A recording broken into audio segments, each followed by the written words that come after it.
All right, so I'm here with the GOATA guys, Coach Gil and Bam, fellas. It's great to have you on. Been following you guys for about I would say 2 years on social media, and I found it pretty interesting when I first Yeah. saw it, just scrolling through, and very excited to have you guys on here. Well, man, we appreciate you helping us save the world's joint capsule connective tissue from afar. Yeah, dude, again, there's a lot of people out there playing with banged up bodies, aren't there? Hips of 500,000 and climbing at it's all climbing at around 15%. So knees 1 million, shoulders is like 250,000. People just shoulders are deteriorating.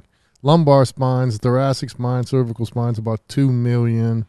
Unexplained Achilles ruptures, 250,000. Unexplained ACL shreds, 250,000. 4 million total unexplained. Unprepared. People don't want these surgeries. Growing at 15%. It's an exponential growth curve, so that means in 25 years it'll be 128 million. If we don't stop it in 30 years, it'll be 256. The population at that time I figured to be about 500 million. In essence, is if you remove the children from the equation, which is about 30% of the population, in 30 years, you'll be walking in to get a surgery and your wife will be coming out every year. It's dire. Yeah. And it's being ignored. So, and then that's kind of like what I'm here for on planet Earth, I guess. I mean, I destroyed my back doing everything they told me was right. And then now we know it's all bullshit, to use a lack of a better articulate word. When I reached out to you, it was a couple weeks ago. I sent you that email, and then I said, "Hey, you mind if we have a 5 or 10 minute quick talk just to kind of ask questions about the podcast, and I'll ask you a couple questions just so I understand it better." We ended up talking for almost an hour. This is great, huh? Golfers are and great. We talked about it, right? Golfers are just great human beings. Most of them. I play with a few assholes, but even them I can put up with because I always need a game. But I think a lot of that had to do with, as we got going in the discussion, you and I speak a very similar language, in that what you guys have developed in the way that I've been teaching for a very long time is, let's find out where the root cause is, what are the systems that control that, and then you fix a couple small things usually, and then all of a sudden the whole system gets better. Yes, totally agree with that. Totally agree with that. So we call that infrastructure pieces: pre-movement fundamentals, POMOs, post-movement fundamentals, and then of course movement fundamentals. In GOATA, we always say we're checking off these 9 boxes. And that's it. That's basically what you just said. Hey, where are we broken in these 9 boxes? Let's go start checking. Let's start leveling up. Mm-hmm. Yeah. So explain for people out there who might not have found what GOATA online yet, just give a brief summary, and then we'll dive into it pretty deep as we go along through the show. Well, explain what GOATA is. I like to do it this way. Let's explain why it exists in the first place. It exists because that math that we just talked about, the 4 million unexplained, not some catastrophic, some accidental catastrophic, and a lot of it's what's called repetitive stress, degenerative conditions to joint capsules. All these things are new to our organism. We didn't have a lot of this pre-modern day exercise, pre-modern day chairs and creature comforts. So, there's just why would a body that some say is 3 million years old, so we had to come from a super durability, anti-fragile place in order to make it this far. Why is it all of a sudden crashing down on us? Why is it all of a sudden imploding for no reason at all when we are providing less aggressive stimulus to the human body for the first time in history? So in summary, as our ancestors, they walked out of the woods, as they say. They played in the environment all day long. And we are in these houses and man-made caves, and And we're not spending a lot of time outside anymore. And even people who garden these days are less and less and less. But yet we're falling apart. So GOATA stands for the greatest of all time actions. Those are the behaviors of the human being that keeps them anti-fragile and endurance durable for 100 years. There are patterns, and they're based on energy mathematics, what we call the Fibonacci numbers, which create the spiral phi ratio, or the golden ratio, the ancient geometry, and now what's called the vortex math, which explains the toroidal flow, which is the energy of the universe. They call the galactic realm or the quantum realm, the atom. It's all using the same mathematics of energy.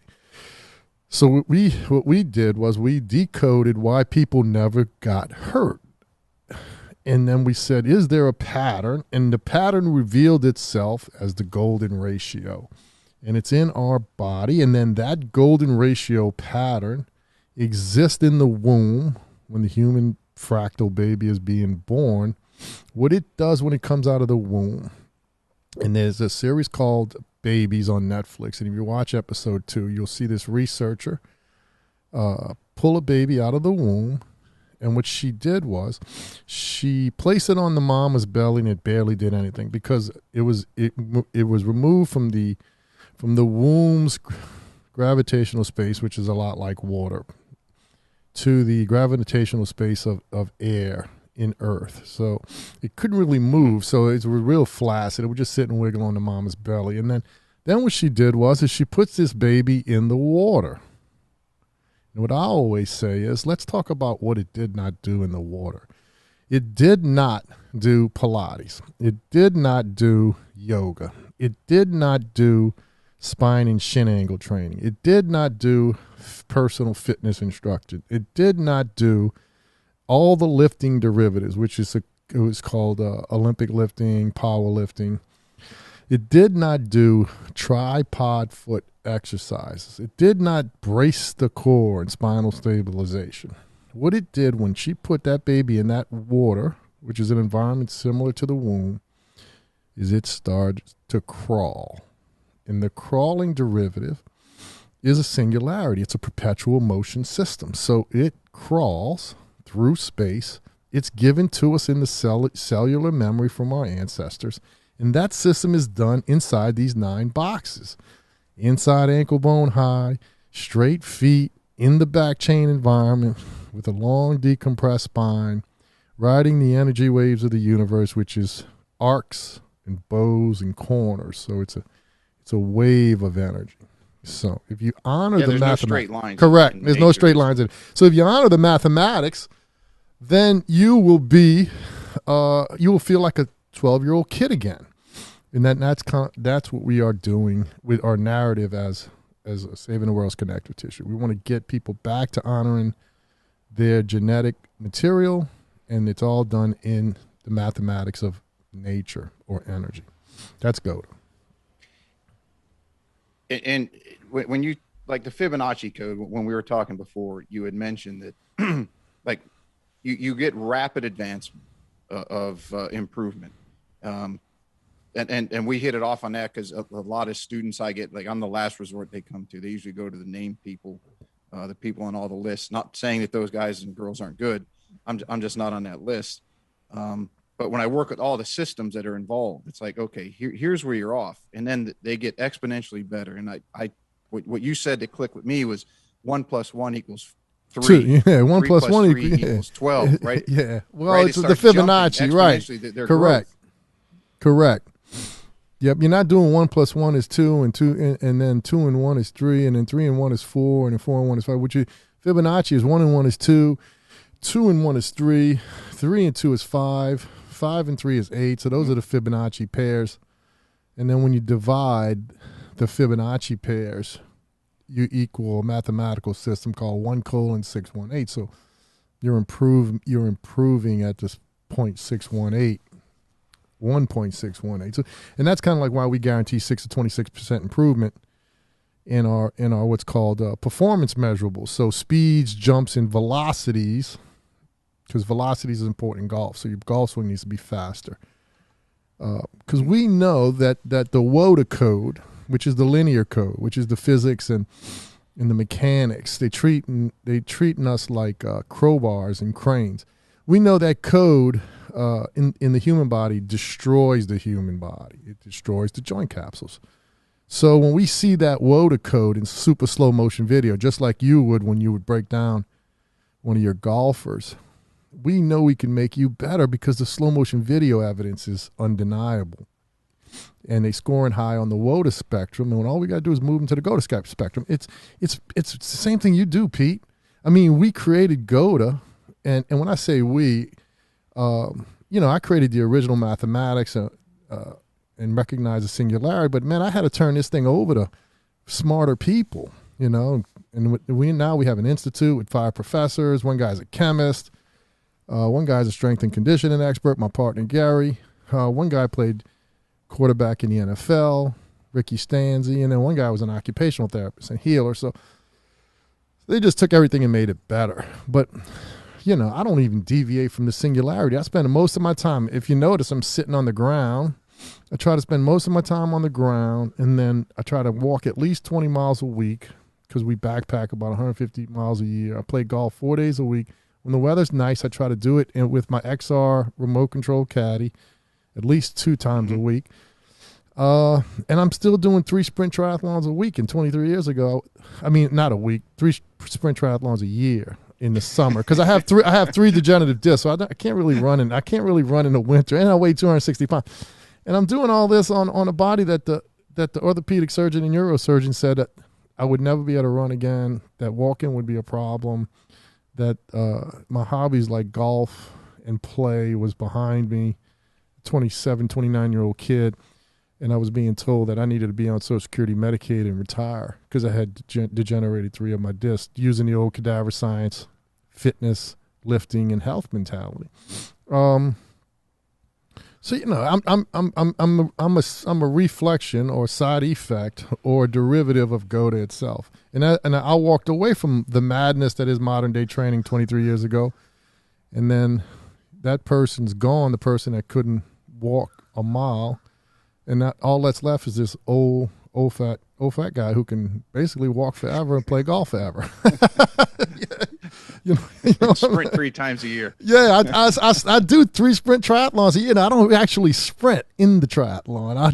I do what's called I participate. We say, hey, Coach Gil, you going to do that race over here? I'm like, which race? He says, I said, yeah, I want to go do that race, but I won't be racing. I'll be participating is what I tell him. But I actually put on a wetsuit. I jump in the water. I swim 400 to 800 yards. I get on a bike. I bike 15 to 18 miles. I get off and I do a run walk version, somewhere around 11 to 12-minute miles.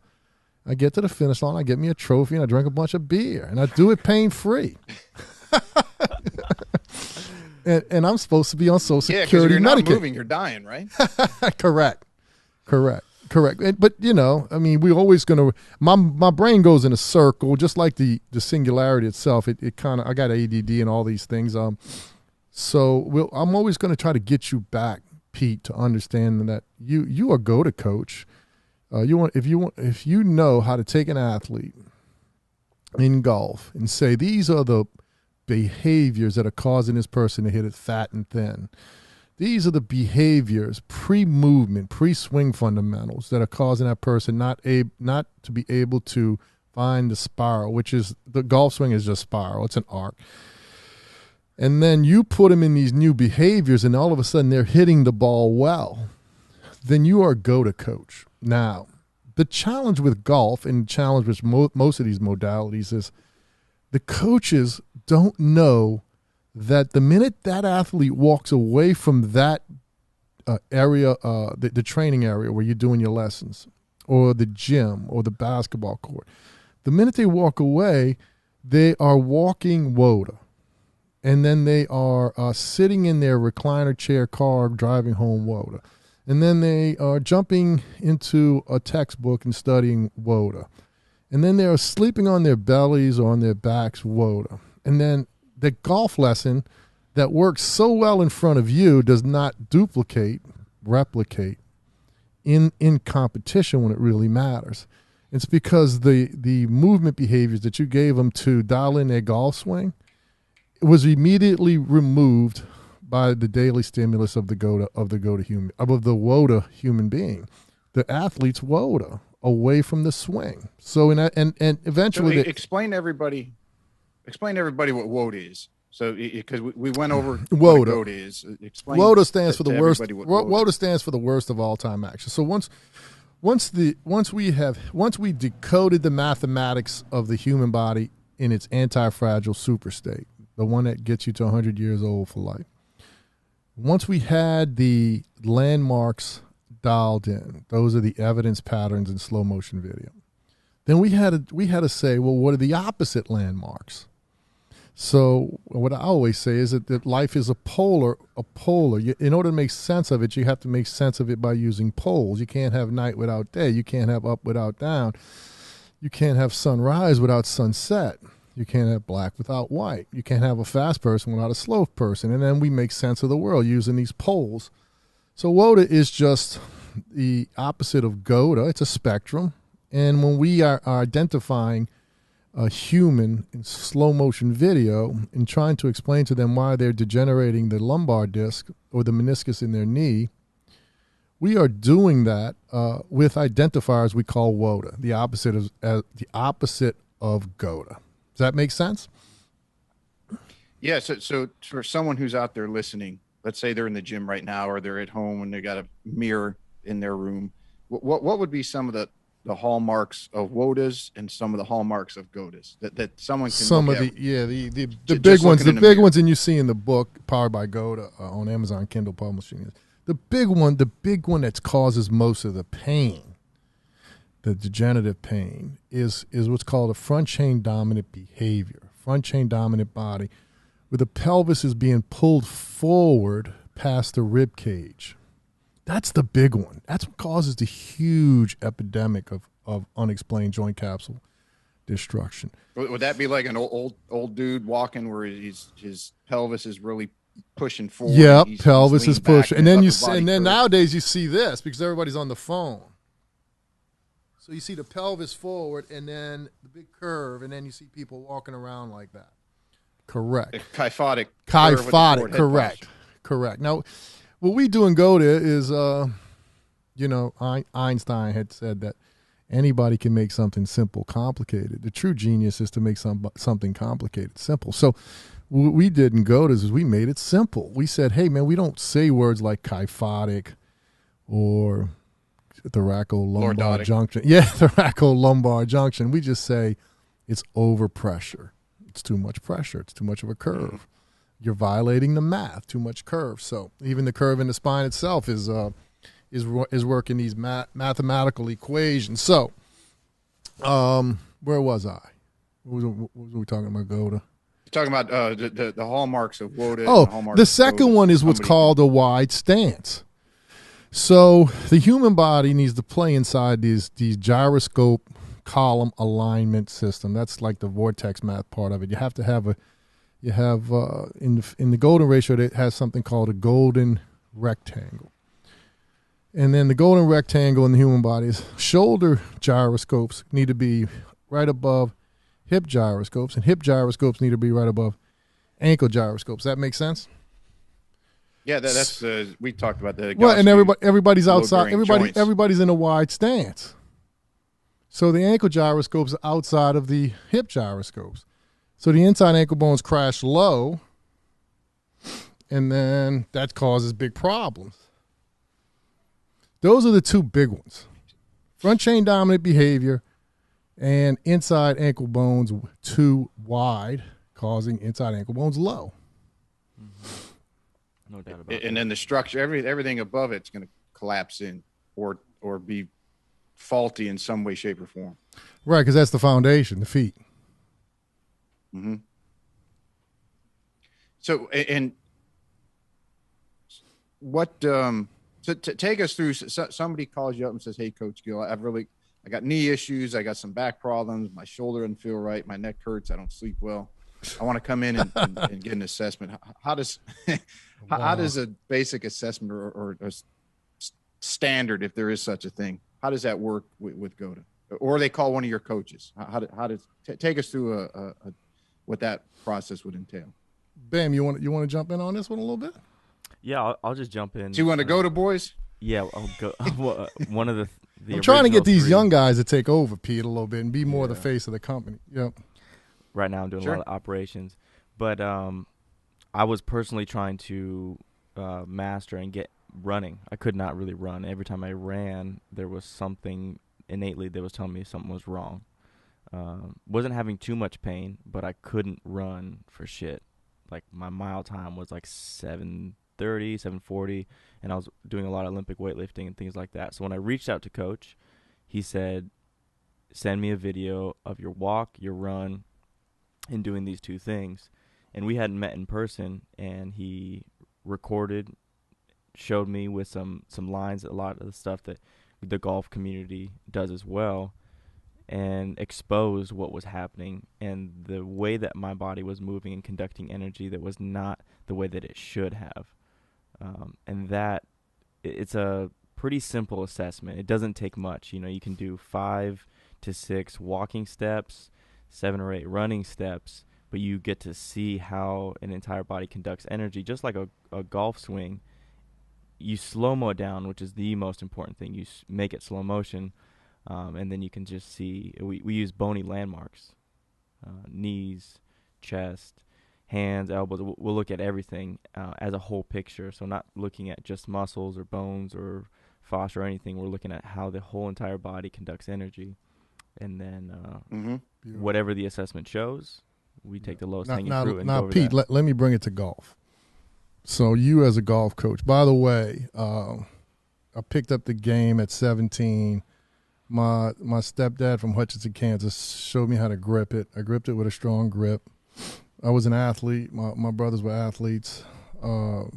Within about 8 months, I was a 9 handicap. And I dug a swing out of the dirt, like Hogan would say, just with my athletic talent. Then when I got to 21, I ruined my back, and I started studying concepts like these concepts that fit in systems like David Ledbetter's system, and I ruined my swing. And I haven't even sniffed. Well, part of it is I got the old back problems, but I haven't even sniffed a 9 handicap since I started studying books and tapes and all that stuff. So, but in essence, is you went WOTA. I went WOTA. Well, I was a WOTA. So then, if you want to hear my backstory, you can. But we don't have to talk about that because we could talk about golf. But in essence, is when you videotape your athletes, your golfers down the line, and face on, that is what we do in GOATA to the forward locomotive space. So we are assessing you before you move. You guys call that the pre-swing fundamentals. We call them the pre-movement fundamentals. Then we assess you how you move. You guys call that the backswing, the downswing, and the forward through. We call that the drop in the corner and the retracing system. We're doing the same thing you guys are doing. We're doing the same thing the great swim coaches are doing. They're saying, hey, grab the water, pull the water, recover over the top. They teach this. They teach their movement behavior in 3 phases. That's a Fibonacci number, by the way. But yeah, we just tell you to take your shoes off, wear a shirt where we can see your shoulders, make sure we see your kneecaps, because as Bam would say, we have to be able to see the bony landmarks of the human body, because it tells us what those mathematical gyroscopes in the body are doing. The ankle and foot complex, the hip ball and socket, and the shoulder ball and socket. So ball and socket shoulder, ball and socket hip, condyle system, and foot. So, but they're all gyroscopes. And then there's one at the neck. That's why we can do all this. And then there's one at the mid thoracic spine. That's why we can do all that. So there's a diamond of gyroscopes at the top, neck, mid thoracic, 2 shoulders, and then the bottoms is like a rectangle, 2 hips and 2 ankles. But we do the same thing you guys do when we're assessing. We are looking at down the line and a side view, and then we look at the locomotive behavior itself, which is the golf swing. Did that answer your question? Yeah, and so it's as you do that assessment, and you're noticing where the energy flow is disrupted. I would have to imagine that it's like you see an over-the-top golf swing, or shoulder tilt that's too flat. Let me ask you this question, because I had always told people always ask me, what's the difference between teaching let's say a 10 handicap or a scratch golfer or someone playing professionally. And I always say that the window that you're looking through for what their issue is becomes finitely smaller the better the player gets. I mean, and that's why with some of the, with tour pros, they've all got the TrackMan, Flight Scope, pressure plates. They've all got all that stuff. Correct. I just had done it for so long without that. I drive all my friends and girlfriend crazy. We'll be watching golf on TV and the guy will make a swing. I'm like, that's right, bunker. Sure enough, the announcer comes on. Well, he hit it in the right bunker. Like, how the hell do you know that? I say, well, you 30-some years of watching swings. Wow. Yeah, some of my contemporaries say, you can't do that. I say, hey, whenever you want to, I'll come out. You get the TrackMan, and I'll tell you where he hits it before that even pops up on your screen. We do this exact same thing. How's this person walking? Okay. And then we say, how bad is your knee hurt? How do you know my knee hurts? How bad does your hip hurt? Yeah, how do you know my knee hurt? Man, how tight are your hamstrings? How do you know my hamstrings are tight? And it's the same thing. Same thing, Pete. When you see something 10,000 times, it gives you the clues. You see the patterns of misbehavior. So you're absolutely correct. Now, the answer to your question, or my opinion to your statement, that is, the elite world-class golfer, the plus golfer, we call that working in the quantum realm or the microcosm. But it's the same mathematics. So when you see somebody, when I was a kid, I grew up in a tough neighborhood, so we'd call people goofy. Oh, that person's goofy. They'd be the last one picked on anytime you're doing pickup basketball or pickup baseball. What you're seeing is all this, what we call galactic realm misbehaviors. And you got to clean all that up first. And then as you go into this world-class athlete who's moving brilliantly, you're looking for the very small micro movement errors in order to get them from shooting 66 to 62. And a lot of that's done in the short game, That's why the game's so hard. But, yep, so it's the same mathematics, though. It's all it is spiral energy. You're just going deeper into the human body to find out where the misbehaviors or the spiral breaks are, or the schisms, as a friend of mine once said. The schisms, the breaks.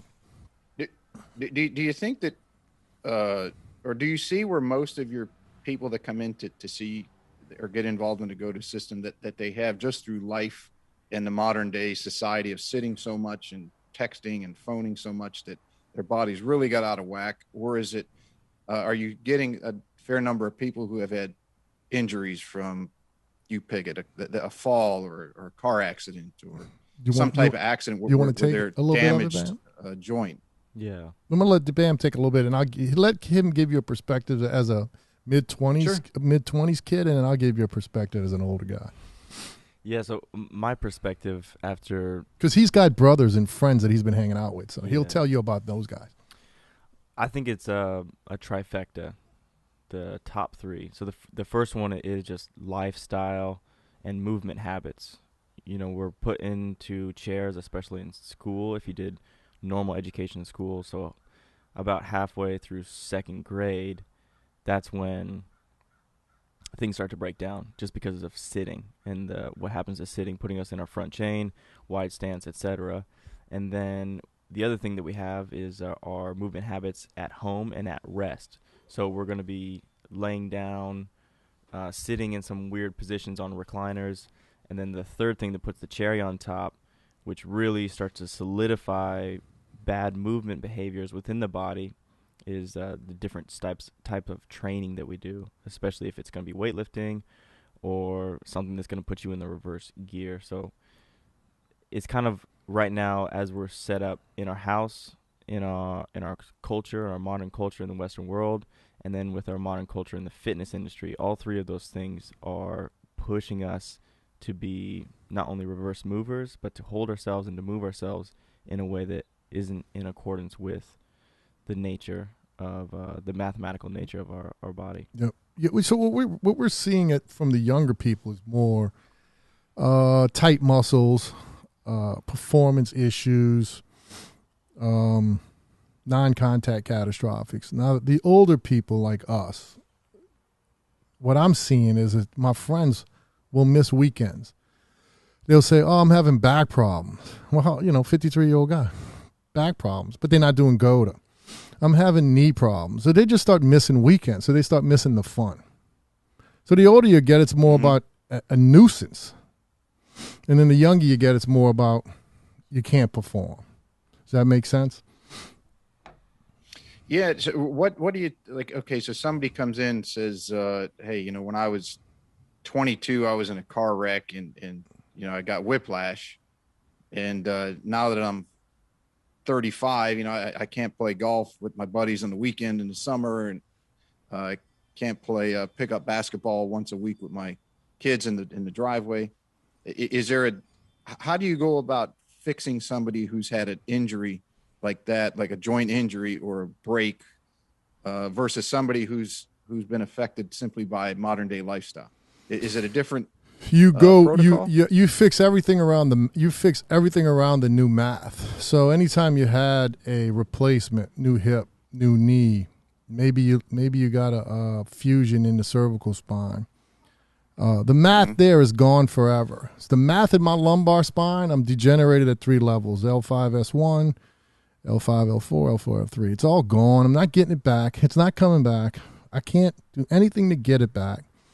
I took the wrong road. I paid the ultimate price. But, look what I can do at 55. I mean, we just talked about it. I play golf 4 days a week. I do 3 sprint triathlons every summer. I backpack about 150 miles every year. I walk about 1,000. I perfected everything around the new math, which is the damaged area. So you just start to fix everything around. The beauty of super slow motion video and the beauty of the GOATA energy mathematics is it gives you a place to shoot for. It gives you a target and says, let's fix this first. Let's fix this second. Let's fix this third. And the priority of what we fix, and by the way, we actually don't do the fixing. We do the programming. We write the program out. The athlete still has to get on the floor and start to provide the stimulus. So you fix everything around it, Pete. Everything around it can be perfected to a GOATA 10 as best we can. We can't do anything about the math that's been broken. And a lot of times that one little piece like my back is only going to prevent you from doing certain things. I mean, I just can't run fast, and I can't jump off stuff because I got no cushioning at 3 levels. But I can do a whole lot of cool stuff with a wrecked back. Fix everything around it. That's the answer. So when you fix everything around it, be it from a broken body and or just let's say deformed, for lack of a better term, through modern living, is that the recoding yes, that you guys talk about? Absolutely, recode. So recode is making a bad swing a golf swing. It's as simple as that. Making bad feet, good feet. Making bad ankles, good ankles. Making a bad landing to Mother Earth, a good landing to Mother Earth. Making a bad leaving of Mother Earth to a good leaving. It's back to the polarity. That's the beauty of slow motion video. It just gives us 20/20 clear vision on what needs to be done, where the naked eye is just not very well at it. If you go to court and you talk to a judge and you say, what's the worst form of evidence? They'll say the naked eye, because the naked eye can be fooled. A lot of times people don't have 20/20 vision, or it's a cloudy day, and they call it eyewitness testimony. And they love slow motion video 6K evidence. They'll put you in jail for life if you got 6K slow motion video in it. But man, if somebody with bad eyes on a dark night says that was you, they'll just the defense attorney will just ask you enough questions to make you doubt that, and then next thing you know, you got to shred it like a woe to knee. Yeah, same thing. Shred it like a woe to knee. Correct. It's real simple. I mean, a lot of people want to make GOATA complicated, but it's really not. It's real simple. What makes it all complicated is the current narrative, which is biomechanical, anatomical physiology, gobbledygook nonsense. 9-syllable words that end in T-I-O-N. People say triple extension and flexion, and in golf they say early extension. It's all a bunch of nonsense. It's all a bunch of big cadaver science word. Back in the olden day, they would just say, Jack Grout would say, you're standing up on your shot. Now they call it triple extension. Hey man, you're standing. Wait, it's triple extension. No, it's standing up. You're just standing up and you shot. Right, and that's pretty interesting because Mike Adams and his biodynamics with Terry Rolls and E.A. Tischler, and I'm I don't know the rest of their. I know group, EA. I've studied EA's they do some work. really good work. Yeah. Right. So there are people who are predisposed, as we talk about the body and how it works, that need to have that they're going to be steeper because of their ratios of their body. Absolutely. Just naturally. So they're going to have to early extend. I mean, that's how they swing. But and you didn't you say you do club fitting? Yes. Yeah. So club fitting helps with all that. So I'm part of what the doctor said happened to me. Other than I was a WOTA is I was born with a long torso. So I play with clubs 1 inch longer than standard. So a lot of that can be mitigated with good club fitting.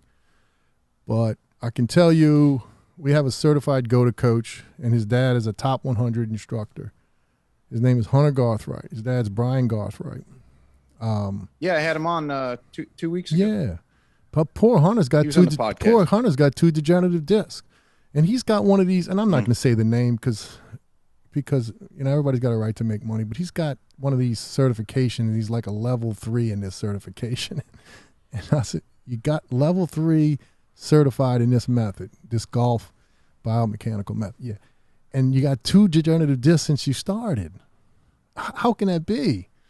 And and now he's an adjunct professor with us, and he's like, "Yeah, they just got me on the map. It's the same thing. They got me on the wrong map, coach, and you believe everything they say, and when the pain comes, they really don't have any answers, or they just tell you to mitigate it, foam roll it, myofascial release it. They don't tell you what's causing the problem because they got the wrong map. And if you got the wrong map and you're searching around for gold and you're in the wrong, it's the wrong territory too because you got the wrong map." It's funny that you said about your torso being longer. So I wrote it. I worked for Michael Barsky. He's one of the, if he's not the best club fitter in the world, he's got to be one of them. And I tell people when he cuts his nails, there's more DNA lost about club fitting than most people ever know in their lifetime. So if he listens to these, I hope he gets a kick out of that. But I mean, he's the one that got me into neural patterning and what's your golf DNA. In other words, how does your body function? How much horsepower is it to produce? And then the club design and the frequency of the shaft and the balance of it better match your swing. In other words, you could have a coach, you could have a twin brother, same size, same everything, yet you could have completely different load patterns. And if you swapped out clubs, his would feel like shit to you and yours would feel like shit to him, and you could never hit him. Makes perfect at least sense. Consistently. Makes perfect sense. Now, the way right. And then what's the damage it's going to do to your back or your hip, correct, or, your knee? Pick whatever you want to. Now, what we would do is we would assess those people away from the golf swing and see if they were twins, if they were still moving the same way, if their foot landed. But I'll give you an example because I'm similar. My torso's longer for my height than my legs are. But most people say, well, you're 6'5" or 6'4", whatever I am now. You've got long legs. Yet my brother's about 6'1", but his putter comes out longer and more upright for him because his legs encompass a greater proportion of his overall height than mine do, even though my legs are longer. Makes perfect sense to me. And everyone's like, well, why would your brother have a longer putter than you're taller by 4 inches? Because you don't understand ratios. It's not just, you don't fit by height and gender. It makes perfect sense to me. Absolutely makes perfect sense to me. And this is why, this is my opinion, that you cannot have a one swing fits all mentality. You can't play off the rack clubs because everybody's coming to you with different movement patterns and different ratios, as you say, biomechanical ratios. So, the great coaches of the past, the Jack Grouts, Jack Nicklaus coach, they would just coach to the athlete. And then, of course, we got into these systems and then, nobody's playing any better, Pete, as the numbers change because we got all this new biomechanical nonsense and nobody's getting any better. So was it all a waste of time? Or and I know you're the host of this podcast. I don't want to switch it up on you, but what I'm saying is nobody's getting any better. Most people can't break 120.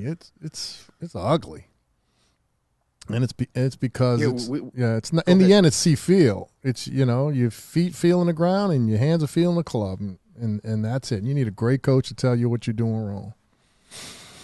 We talked when we had that 5-minute chat that turned into 45-minute and about how science is such a big term in society and in any modality or industry today, in the fitness industry, in the golf industry, in political, fill in the blank, right? Yeah. And to some extent, and I'll take golf because I know that realm obviously better than the rest, but science does have its place in that a lot of these people finding these things, what they're finding is true. But what I think that everybody is starting to understand, with now that we've had these ways of measuring things for so long, with the force plates and the track pins and everything else, is that science might work for a certain individual at a certain point in time, but it's not going to work for everybody at every single time. No doubt about it. And I think that the masses are generating towards, well, so-and-so said this, and this is physics, or this is biomechanics, so it must be true for me. Yeah. The best when players, it could be the worst thing that they could possibly do. The best players are the kids that grow up playing, because they got the feels. You can say all you want about science, and we use the mathematics of nature, so we do use science. But from a golf perspective, the chances of you being world class and not growing up in the game is really slim. I mean, you listen to Tiger. What does he say? He's like, man, I got to get these feels back. It's back to the ancient language, which is see feel.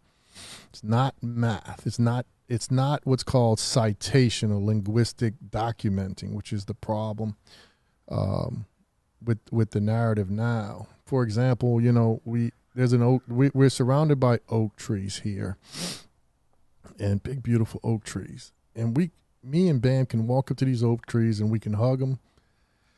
We can feel the bark. We can pull some of the leaves off. We can sit on them for hours. But my biomechanical buddy would say that tree does not exist until somebody writes it in a book.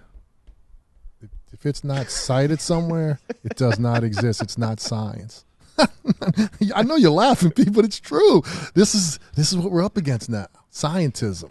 That tree does not exist, sir, until you can find it in a book. And I've been fighting a narrative for 10 years, and I've gotten these people who would reach out and say, well, where is the science? And I'm like, it's in the slow motion video, 6K res. And then they'll say, I know, but where's the book? And I'm like, it's in the film historical database on YouTube, National Geographic. And then they'll say, where's the paper? And at that point, Pete, I just don't know what to say. What have we done to our children when 27-year-old intelligent people, well, let's just say educated, because they're not intelligent, can't make a decision unless they go to a fucking book? It's sad. It's like, man, how are you ever going to play golf without a book? The total loss of instincts. Total loss of instincts. That's what happened to me. That's what happened to me. It's interesting how you say that these people say they want it in science, and Dan Hellman's a trainer. He's trained a lot of tour pros. But he's a physical therapist and trains as well. And Dan's one of the 7 Eldoa certified guys in the world. They say, now hold on, Pete, because I need to be very clear about what you just said. He's one of the 7 what certified guys? Eldoa. Okay. Eldoa. Yes. I'm familiar with somatics. Yeah, I'm familiar with somatics. Okay, go ahead. Yes.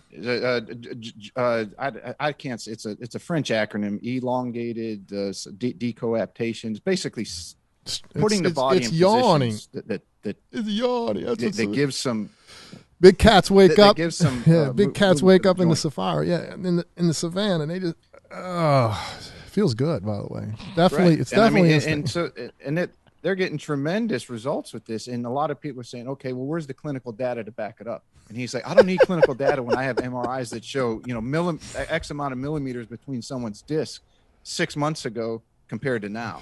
That's the real world study. And this kid couldn't swing a golf. He could barely walk 6 months ago. And now he's swinging at 120 miles an hour. Yeah. Earlier. That's real. That's some real shit. That's some real shit. Earlier we were talking about, what was we talking about? But the point is this. Oh, we're talking about the size of my book versus the 1,000-page Bibles that are out there, biomechanical Bibles. That when the cellular memory comes 3 million years of instinct, the body's telling you what's good and what's bad. If you do somatics and you feel better, Eldoa, nobody has the right to say that's not science. And if you try to write a book about that instinctual knowing, kinesthetic intelligence that's telling you you're on the right track, that book would be 100,000 million pages. So it's very difficult to actually even cite it. It's coming from the ancient memory. It's coming from, as Darwin would say, an evolutionary downline perspective. It's very difficult to quantify, for sure. And that's why we don't do it. The other thing on these people, these people who say, well, where's the studies and where's this? And often I'll ask them, do you really understand how these studies are done? Whether it's a pharmaceutical study, a biomechanical study, a swing study, club study. It's like, okay, they take a set amount of people and then they chop off the two poles and they call them the outliers, and then they'll take the median or the average. So you tell me how that's supposed to be a representative or good representation of the mass of people. Wow. Whether it's a mass of tour pros. I like the way you think, Pete. I like the way you think. Who's in the, I started reading those about 13, 14 years ago when I was in P.D. Goskew's biomechanical postural assessment specialist school. And I would ask the silliest questions. Hey, why are these populations so weak, or what I call goofy people? If a bunch of 13-year-old kids would pull hamstrings or pull quads, or a bunch of 70-year-old people, I said, where's the study with Jack Nicklaus, Babe Zaharias, Ben Hogan, Sam Snead, and the list goes on and on, Arnold Palmer. Where's the study with all the people who do this great? I want to read that study. Yeah, well, we don't do it that way. I was like, well, I don't like to underperform. I don't like to underperform, but I'm a trained business person from the University of New Orleans, and one of the best lessons I ever got from academia was best practices win.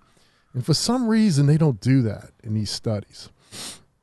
They just say, hey, like you said, let's get the mean. Let's chop off the outliers. Let's chop off the greats, and let's chop off the severely goofy people, and then let's just use the people in the middle. Well, I'm just saying, man, let's just keep the greats and do the study. That's what we didn't go to. Yeah, I had one buddy that was on this medication for a while, and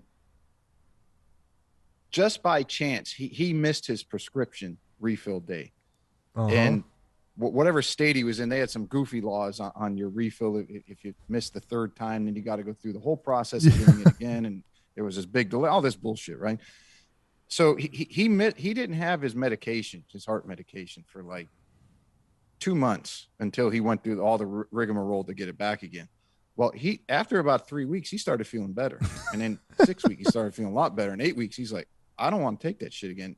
And he went to his doctor and he told him this. And the doctor said, he said, how can this be? And the doctor said, well, they do these studies and they found that 3% of the population, it really doesn't apply to. Wow. He said, let me get this straight. He said that equates to about 9 million people. Correct. So 9 million people, you're basically shoving this shit down their throat. It ain't doing anything for them. And who knows what havoc it's wreaking on the rest of their body. But because the study says that it helps 97%, you're going to give it to everybody. Yep. Welcome to our world. It's a travesty. Yeah, and then, you got big. And it's like nobody's held accountable anymore. Big fun, right? But you know why they're not held accountable? Because they got the science that says they can do it. Right. Well, it makes avenues or niches, if you want to call it, for people like you and myself, and that know more systems and how they interact and how they work together. Yeah, generalists. We're generalists. That's what David Epstein. We read a book called Range. It's a great book. Yeah, David Epstein. We talked about that Range and the Sports Gene. Yeah, well, awesome books. I used to think I was crazy, and then we got a professor named Ricky Stanza. He's really smart. He's the face of the company. We try to put him out there when it's a national company calls because he's young and he's good looking and he played in the NFL and he's very articulate. But he says. He says exactly what you just said, which is, we have lost our way, and the people like us who think we're crazy, we're not. It's they're crazy. Mm-mm. And when he met me, he was like, Coach, I used to think I was. Can I curse on your show? You can say whatever the fuck you want. I used to think I was fucking crazy. I'm an NFL athlete, and I'm fucking breaking down. I'm not supposed to be the best in the world. And I'm like, Ricky, you're not fucking crazy, bro. You just wrecked. You did everything wrong. And we're lucky to have him. He's a great guy. He's brilliant. And you know what I learned? I learned that a number of years ago, and I for a long time I would have these jobs, and I just, for whatever reason, didn't blend. The management style, as I look back, the management style is absolutely horrendous. Yeah. And that's just not me having negativity towards someone who maybe fired me, but it was a bad environment, bad situation. It worked out better for me, and they're still struggling. So figure that one out. David would call that transfer of skills creates more potential, because every time you got fired, you brought new skills to your next endeavor. Mm-hmm. Yes, but it was I got to the point where I kind of related to. Remember that old kid's story, Gulliver's Travels? Remind me. It was kind of in old England. It's one of those old-fashioned books. But this I remember guy goes, it. I think, and I don't remember exactly. He goes on a boat or something that gets in a wreck, and he wakes up, and he's in this land that he's like a miniature person, like 3 inches tall, and everybody else is normal size, right? And he's there, and then he escapes from there. He gets back on this boat, and he travels somewhere else, and the boat wrecks again. Now he's on this island, and he's a giant, and all the other people are 3 inches tall. And he finally gets back to his own home, where he's the same as everybody else. And what I drew from that is you're not going to fit in every situation. There's going to be certain places where you're viewed one way for whatever environment that is. There's going to be certain places you're viewed another way. And there's going to be certain places that you excel. And instead of trying to change yourself, try to get yourself in a position where you're surrounded by people who have similar beliefs, or you're working towards the same goal, and you're going to excel. You're going to help them excel, and that whole working environment is going to be a hell of a lot better for you and everybody else. Totally agree. What I try to do is get people to think. We got 160 certified or coaches in the education channels in our institute, and the whole curriculum is based on just getting them to think. If I can just get them to see the mathematics of nature, the energy mathematics, and then get them to question anything and think, then I've done my job. Because in the end, we need some common sense. Really, that's all. I was scrolling through, I think, Instagram last night as I'm sitting there eating dinner, and I noticed that there was a pretty well-known organization that had some golf information on there. One of your guys, I don't know, I don't remember what GOATA. He's something GOATA. Yeah. He was going at it with him. Threw him under the bus. Huh? Yeah, he threw him under the bus, and they were kind of coming back and said, look, you want to talk about it some more, and he was going pretty hard. So I don't know if he might have had a few drinks in him, a few beers. A lot of these guys, originally, Mahatma Gandhi would say, first they ignore you, and then they laugh at you, and then they fight you. And then they acquiesce when you're right. You have to be right.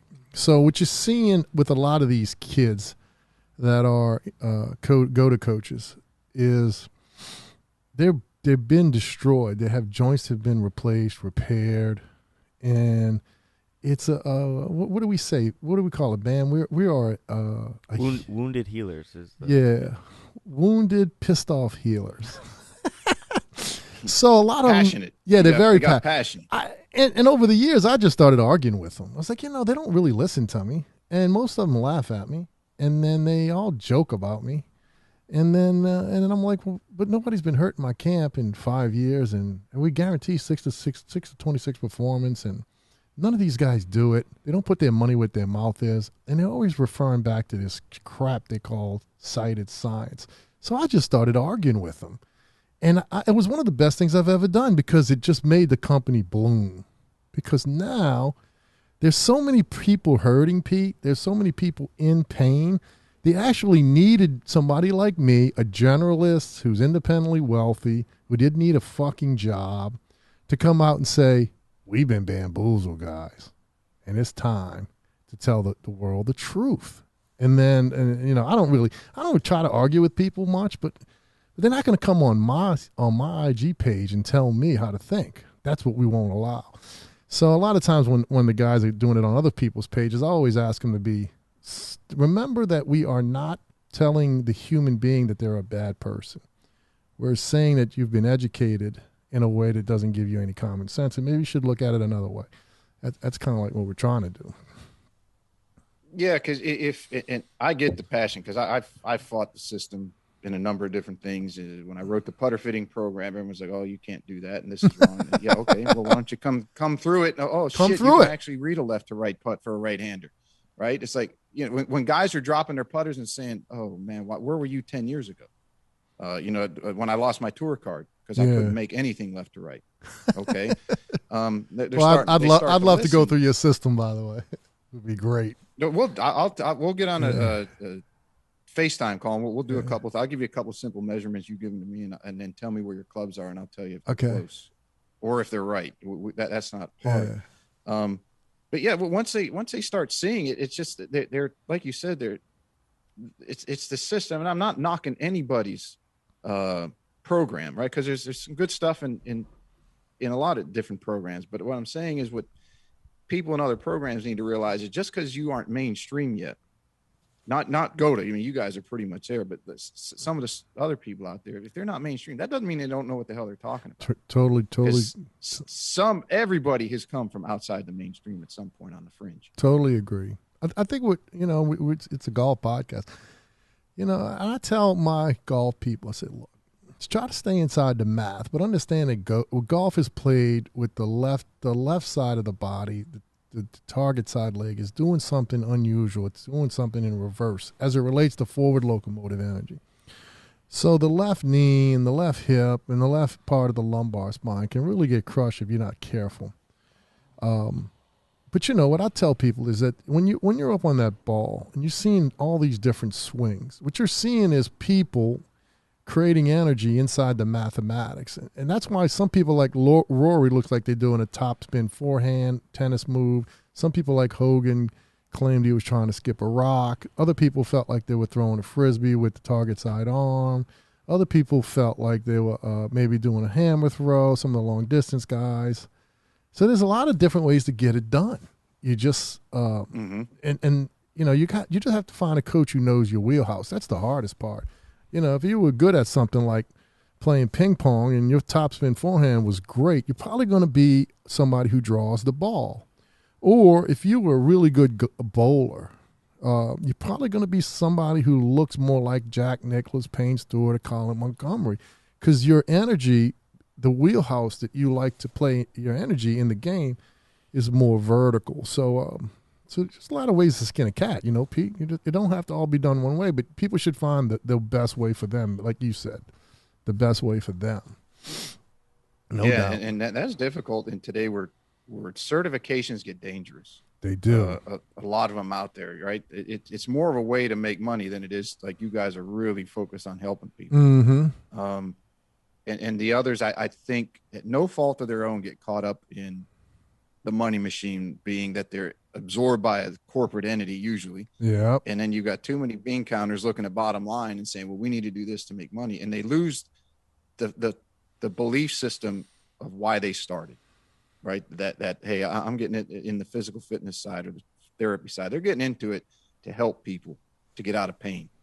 And at some point that passion, well, maybe not their passion's still there, but at some point, the money and the other things start separating. Yeah, welcome to profit. Welcome to capitalism and democracy.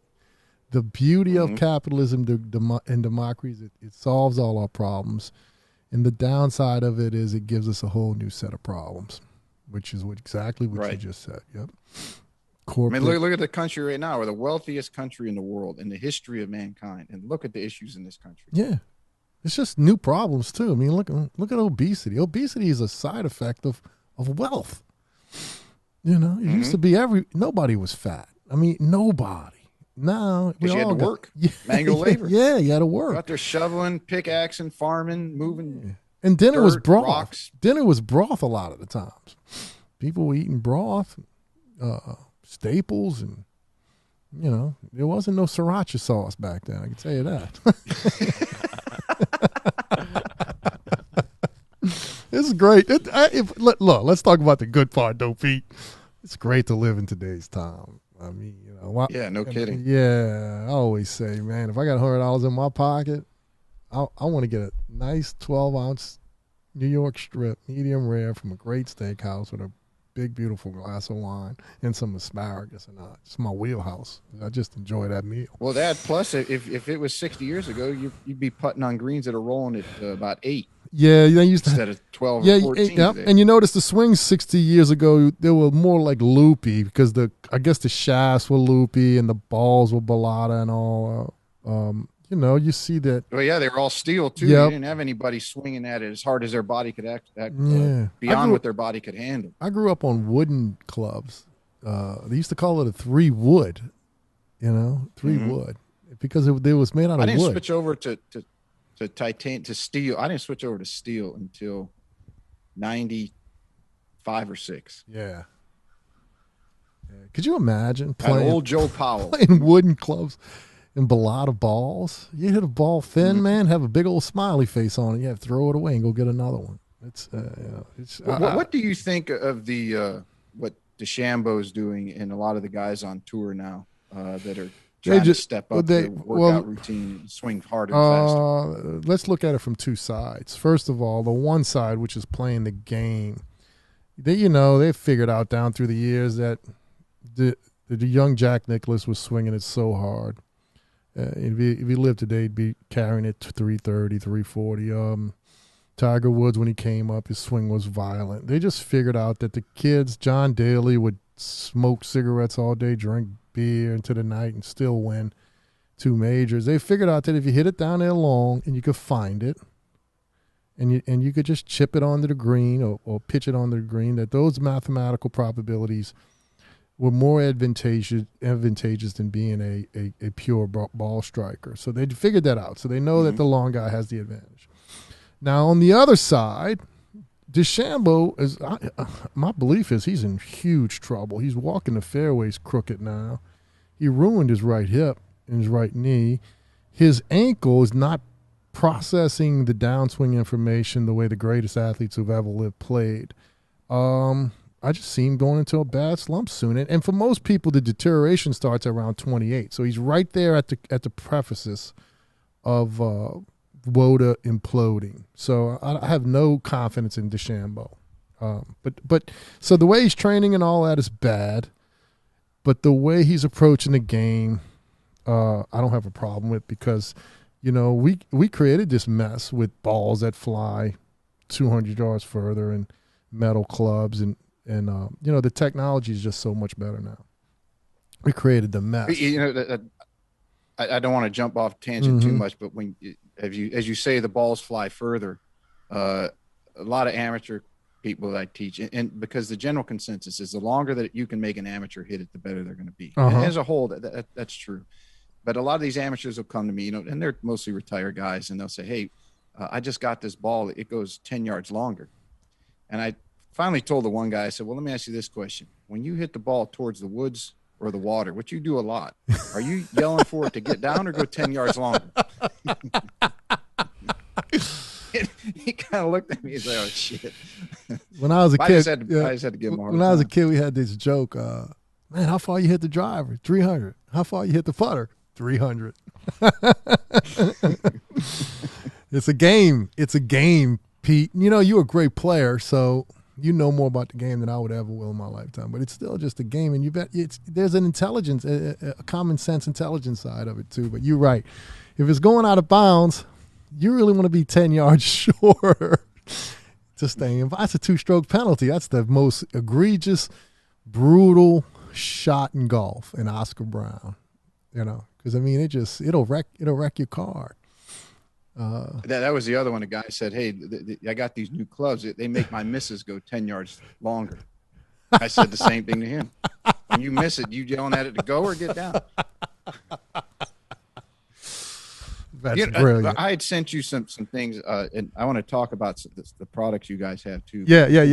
I wanted to ask you that like you said about DeChambeau, that trail ankle, that right ankle of his, how is that working for him incorrectly, and how should that ankle work? Because that's the beauty of starting off the podcast with some of the fundamentals of GOATA, which is aligning the gyroscopes in a column, a collinear column. The condyle joint at the ankle It sits on top of those beautiful 3 arches with those, 26 bones, 33 joints or something like that. It acts as a gyroscope. So in the great golfers, it continues to act as a gyroscope. If you look at Charlie Woods' swing, it's perfect at the ankle level. Mm-hmm. If you look at Dustin Johnson's swing, DJ's move, it's perfect at the trail ankle level. It does not collapse and look like a hinge during the downswing. And then that's what you're seeing in DeChambeau. So that inside ankle bone stays high. Correct. It climbs high. Just look at JT. JT does it flawlessly too. So it flies high and it spirals in the energy mathematics of the universe. It doesn't turn into a cadaver science hinge. A crowbar, you're trying to crowbar, it's a hinge. So I hope that makes sense. So as you see those ankle bones starting to drop, Tiger's doing it too. Back problems, ball flight issues. Tony Finau. We talked Tony about Tony Finau. Finau. Tony, this kid should win 12 majors and genetically freak, brilliant mind. Ton of talent, that guy. Everybody wants to be Tony Finau, except with DJ's feet. He'd be great. So he's just going to struggle. I mean, his potential is what? I would say Pete Finau would be a 5-20 guy. 5 majors, 20 wins. Easy before he's 45. Yeah, and then he might win 1 major. He might get to 10 wins if he's lucky and the pain doesn't come. Because once the pain comes, and then you see these guys drop out of sight. But he needs to clean up his feet and ankles. Do you see a lot of golfers that the pain radiates up the ankle to the knee into either the right hip or trail hip or the lumbar, lumbar area? I don't personally see a lot of golfers. I'm 55 years old. I got to see the bloodbath of Tiger's 3 knee surgeries, 5 back surgeries. DJ just got to clean up with the left knee. Koepka just got to clean up. I just don't like cadaver science, linear mechanics, physics, technology, and what they started doing was teaching these kids how to post up. Well, think about what that means, posting up, or building a post for a fence. You dig a hole into the ground, you pour concrete in it, and you take this big metal post and you stick it in there, and you put a plumb bob on it and make sure it's on the gravity line, and then the concrete stiffens up. That's posting up. And then they've been taking this target side leg, and instead of treating it like the arc or the bow in the corner that it is they started to post it up or lock it up. And then, of course, what's between the hip and the foot? The knee. The poor knee just gets crushed. And then the hip gets crushed, and it's either the hip or the lumbar spine. And I think Tom Watson had a couple hip surgeries, but you want to play golf, you want to win. You want to hit it a mile. You want to walk 10 miles a day. And then you want to go home at night, sleep like a baby, eat a big old steak and sleep. You don't want to be riddled in pain when it can be avoided. That's what we did, Pete. That's what GOATA is. It came from a place of healing and security and working individually in private session. It didn't come from a place where you were teaching 40 guys in a group session how to run fast. It came from the corrective exercise world with energy mathematics. So there's no reason for a golfer to tear up their left knee and the left hip once you understand the mathematics of GOATA. And I think Brian Garthright and his son Hunter, they're going to lead this thing for us. And then GOATA Golf, my brother Richie's going to lead it in our area. And then we got all these golfers like Josh Koch, the long-distance guy who's trying to beat Berkshire every week.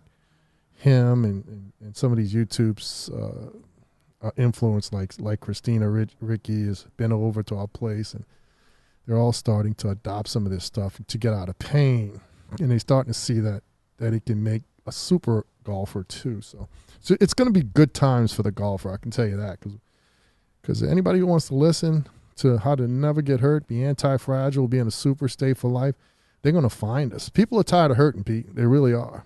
So. Mm-hmm. They really are. You had mentioned the gyroscopes a couple of times. Can you kind of explain that? Sure. Well, we talked about demystifying technology and using simple words. So there's all these systems in the human body that when combined, the ball and socket of the hip and the femur head, the ball and socket of the humeral head, the way the vertebrae stack up in the middle of the cervical spine, the way the vertebrae stack up in the middle of the T-spine, they create a system that moves around in circles and at a million different angles. So to try to quantify that, would be a 10,000-page book minimum. So we just say it's a gyroscope. It acts like a gyroscope, moves in many different angles.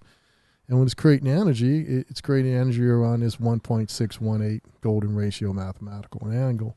And when you honor that, you don't get hurt, period. End of story, ever. And we can see it in slow motion video. So gyroscope just means that the technology can move in many different circles and arcs. I had people who didn't believe me in energy flow, like the energy flows. At least this is how I understand it. You cut me off if you need to, but the gyroscope. So when somebody plants their foot, if they're doing it correctly, is that the inside ankle bone's high and then the knee goes out 22.5 degrees.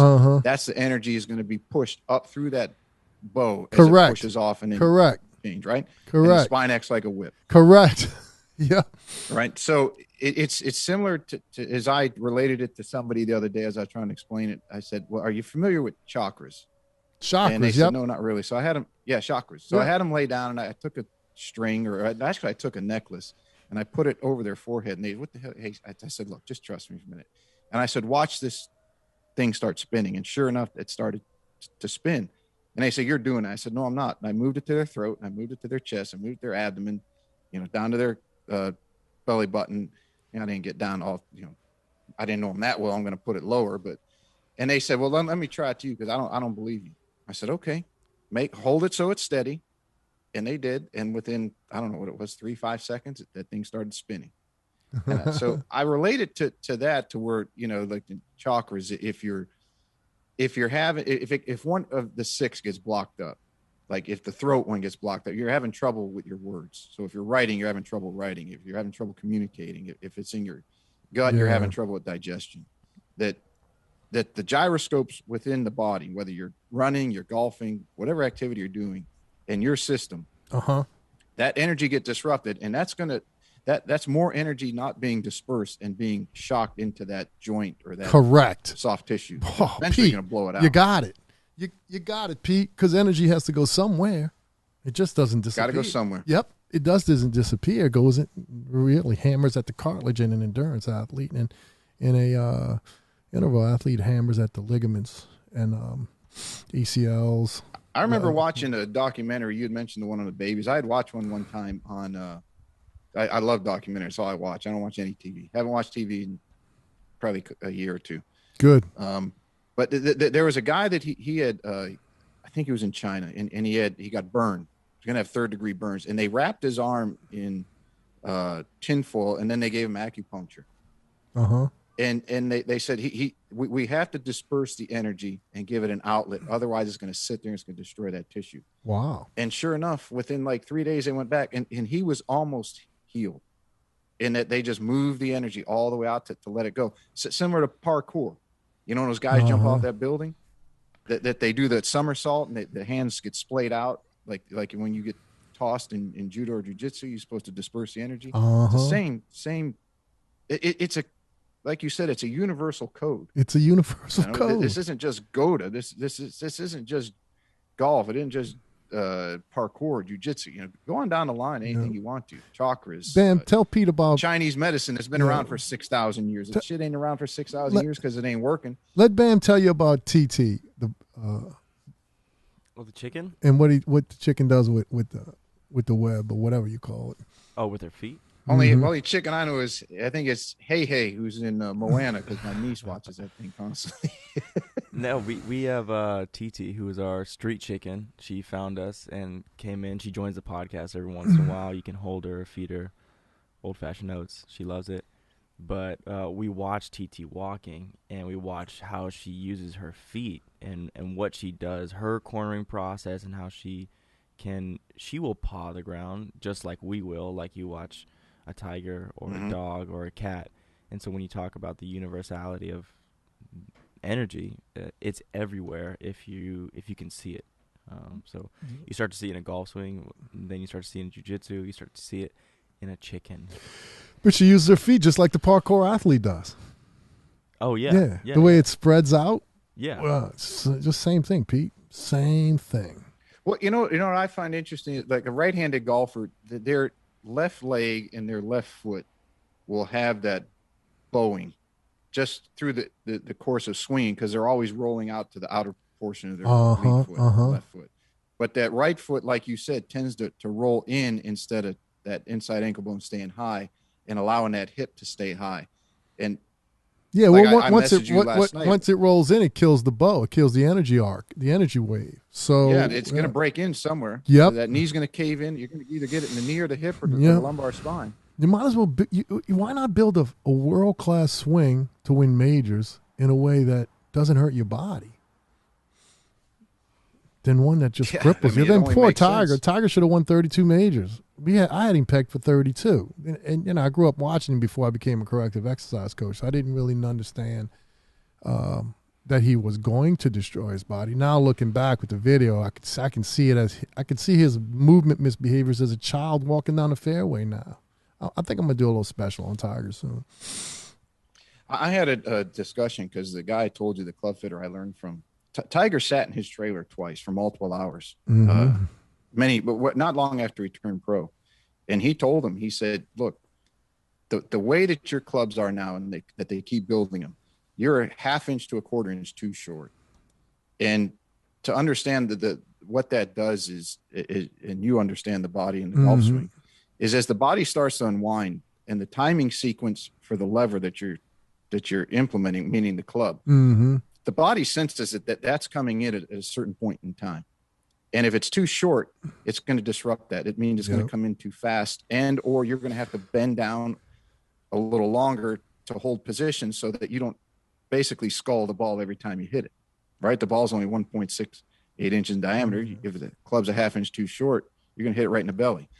Now, imagine someone swinging at 123 miles an hour and all the gears in the joints, I refer to it as gyroscopes in your guys' language.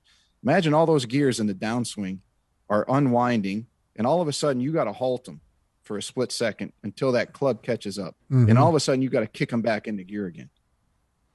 And the amount of repetitive damage he's done that way. And Mike told me 15 years ago, he said, that kid's going to have low back issues or left knee blowout.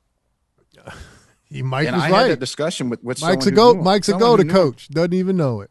Right. So someone who knew him well, we had a discussion. He said, well, you know, what, maybe running with the 40-pound backpack on his, that didn't help. That didn't help. I said, no, it didn't. But the repetitive nature of a guy who predicted this basically in 1996, and now it happened, you know, there is some value in that. And I know there were other things, and there's many, you could never prove it, right? With the studies and the sciences everyone likes to defer to. I think that's the easy way out of a discussion or a debate is like, well, what's the science? Or you don't have a study. Yeah, the easy way out is, right. Where's the book? Where's the book? Right. It's for the lack of education that someone might not have, a lack of understanding, or I call it a lack of. In golf, you call it a loft, lack of fucking talent. It's not that they don't have the talent. Is the lack of understanding? Did Greg Norman say that? We say that a lot in my group. Did Greg Norman say that? Somebody did. Yeah, we said, somebody said that Greg Norman said that in a pro-am on a Wednesday. He said, you know, Greg, what do you think the problem is? And he said, loft. Lack of. It's the loft of my clubs. He said, no. Lack of fucking talent. Could you imagine telling somebody who paid $5,000 to play with you on Wednesday? You got no damn talent.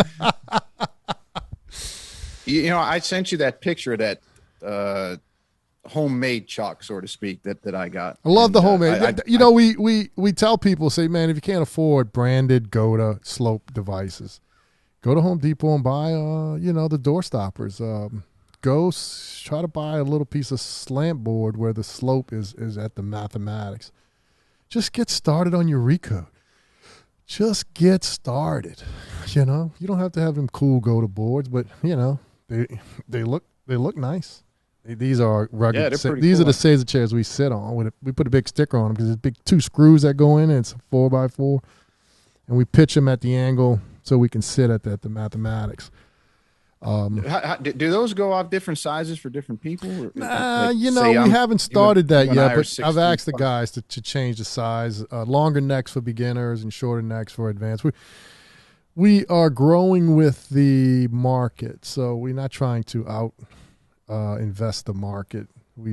As more and more people give us advice and feedback, not just at GOATA shop, but at GOATAMovement.com and DIY stuff. We just make it better, Hey, what do you want? We've got a number of people that say we need longer necks, so we got to start making longer necks. But no, right now they're just coming in one size, and it's a good size. Yep, go ahead.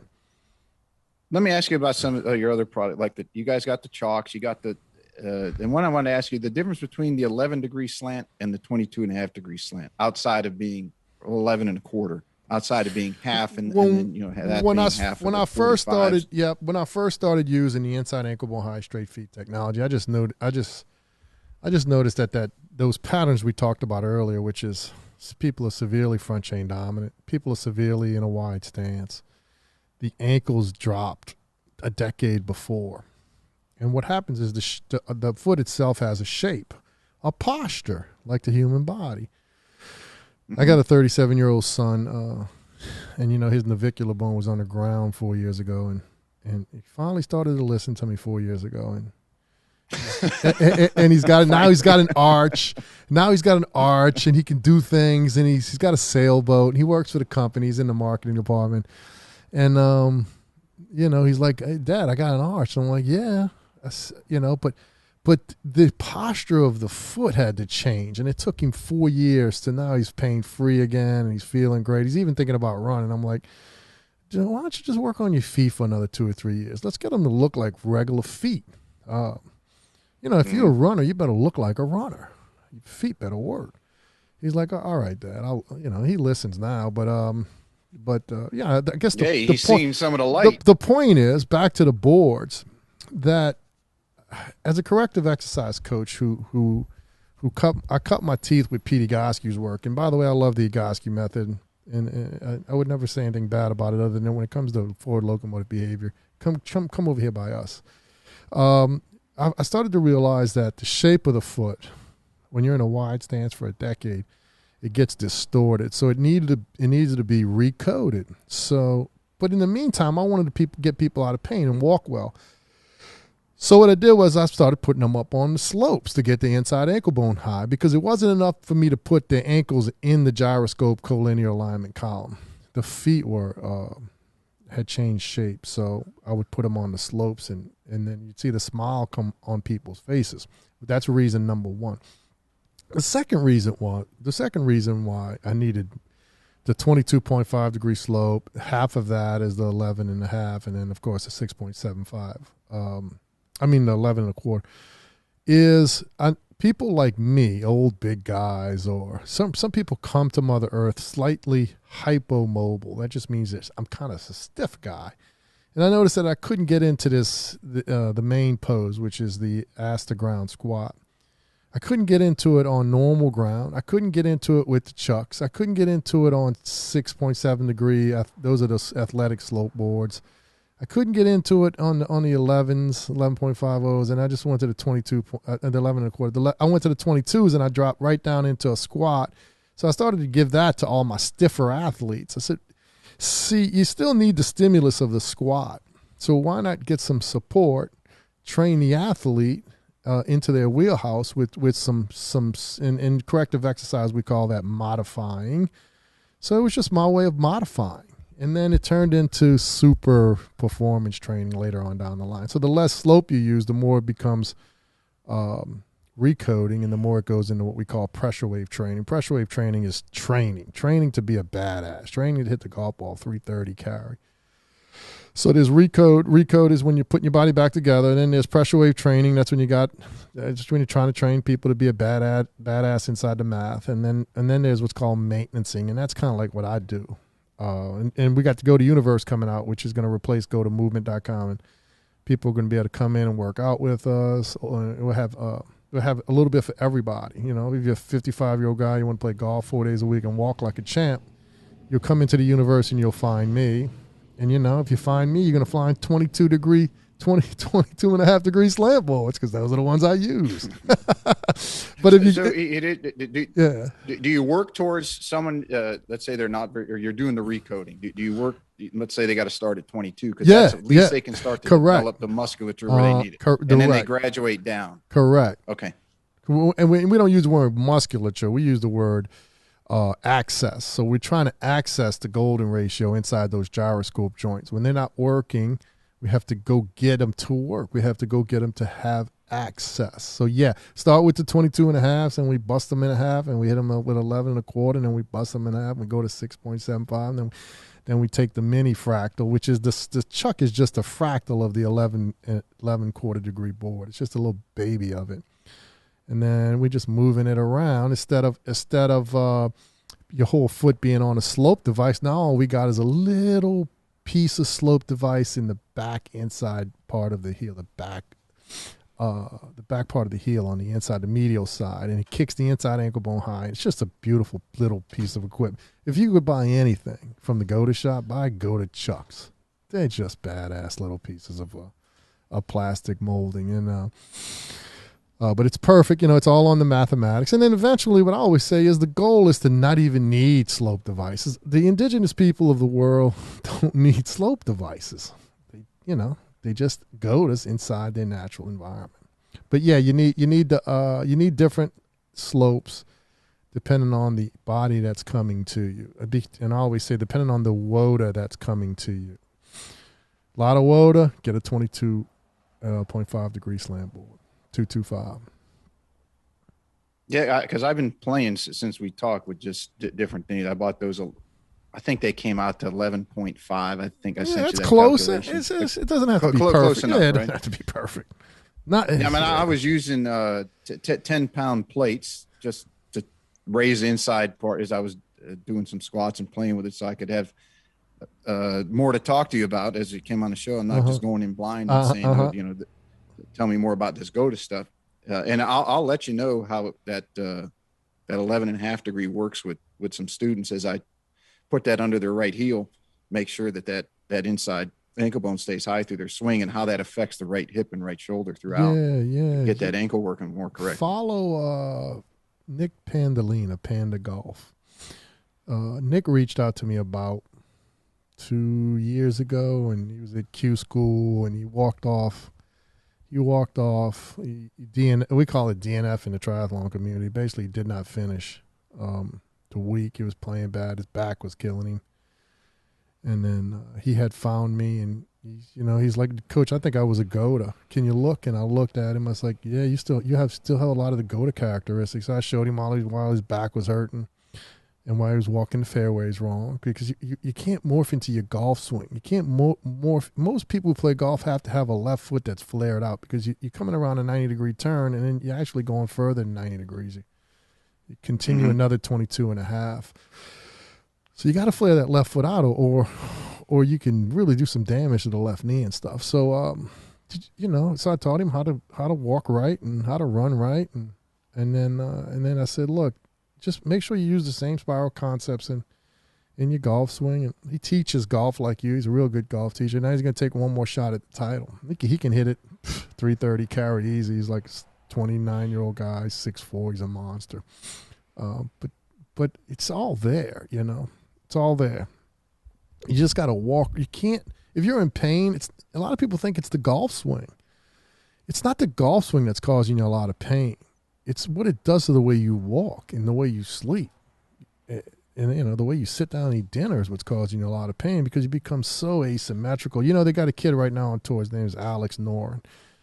I can't even stand watching this kid. He's walking. It's like Phil. And, and I don't know how. Phil's one of those unusual guys where he's made it this far without a major surgery. But he's walking on a fairway with his left foot pointing 22.5 degrees out. It's like he's almost like he's walking in his golf pre-swing setup.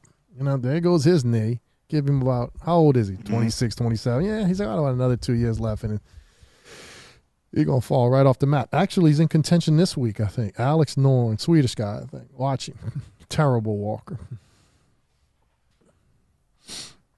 Who else out there have you noticed that that has either the GOATA pattern or the WOTA pattern? Well, there's very few people have the GOATA pattern. I mean, DJ's got it. Kepka. Kepka floats in and out of it. JT's got it. But not very many of them have it at a high level. Some of these young cats still have. You know, the younger you are, the closer you are to being a baby. So a lot of times, Scotty Scheffler looks good. Looks like he has it. Jordan Spieth has it. Jordan Spieth looks like he got it. Jordan Spieth, yep. His feet almost pinch in a little bit. Yep. Straight. Jordan Spieth's got it. The second toes off the foot line. They got it. You know, my favorite is Bernhard Langer. You know, for straight feet, butt back, never gets hurt. 61 years old, can play with the 50-year-old guys. She's pretty amazing if you think about it. No kidding. That's amazing, isn't it? Yeah. He's like an ever-ready. He's in contention at the Masters at 61 years old. He's GOATA, though. He's got to go to swing. He's got to go to walk. You know, Gary Player's a GOATA. So it's all there. You know, if you get off the reservation like Jack did and you start to sit down and become an architect, and then next thing you know, your posture goes to hell in a handbasket, as I always say. Then the back pain comes and you walk terrible. So, you know, when the pain comes... Were you at the Agascu place when he was working with Nicholas?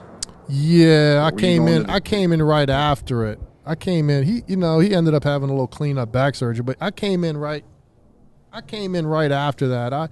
I found Pete in 1999, and then I had my first back episode 12 years earlier. I was 21, so I found Pete when I was 33. So, you know, do the math. 21, 33 years old, I'm 55, so 22 years ago. So back, you know, Jack was on the back half of his career. He was on the Champions Tour. But, you know, I got to see Jack's interviews, and, you know, Jack gave him a lot of credit. Pete's big guys were Junior Seau, who had CTE, committed suicide, and John Lynch, who's the president of the San Francisco 49ers. 49ers use John Agascu method, so they're in the building. So the GOAT is going to be in all the buildings soon. It's just a matter of time.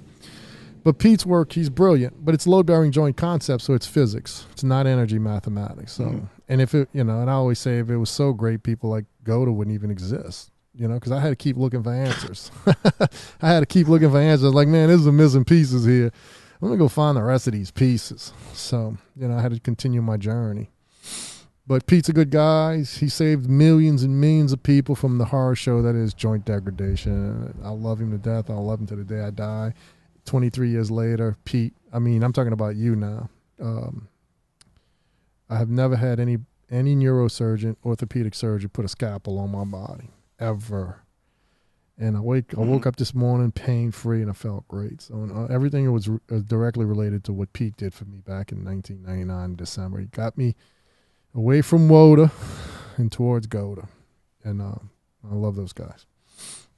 You had mentioned the way that people sleep and or they sit. How should they do it, and what are they doing that's causing them the patterning to be screwed up? Sleep should be similar to the way we were in the womb, side fetal. The feet will come together, like the arches of the feet will hook together like a puzzle, and when you do that, that's what's called inside ankle bone high, in the double cornered state. And it's a little bit more complicated if you haven't been studying GOATA. So you're sleeping in this very protective area. Even cross over here, your inside wrist bones are high. And the spine is long and decompressed, but you should be inside fetal. Now sitting, you should be on the ground, inside ankle bone high. We got any GOATAs here other than you, Bam? We got not. Yeah, and that's it's like how you see most kids sit. Yeah. When they sit down and this is where the ancient geometry comes in. Bam, put me on the screen. Let me see. Okay, so right now I'm sitting down on the floor, and my heels are away all day. That means they're pointing away from the midline of the body. They're pointing away.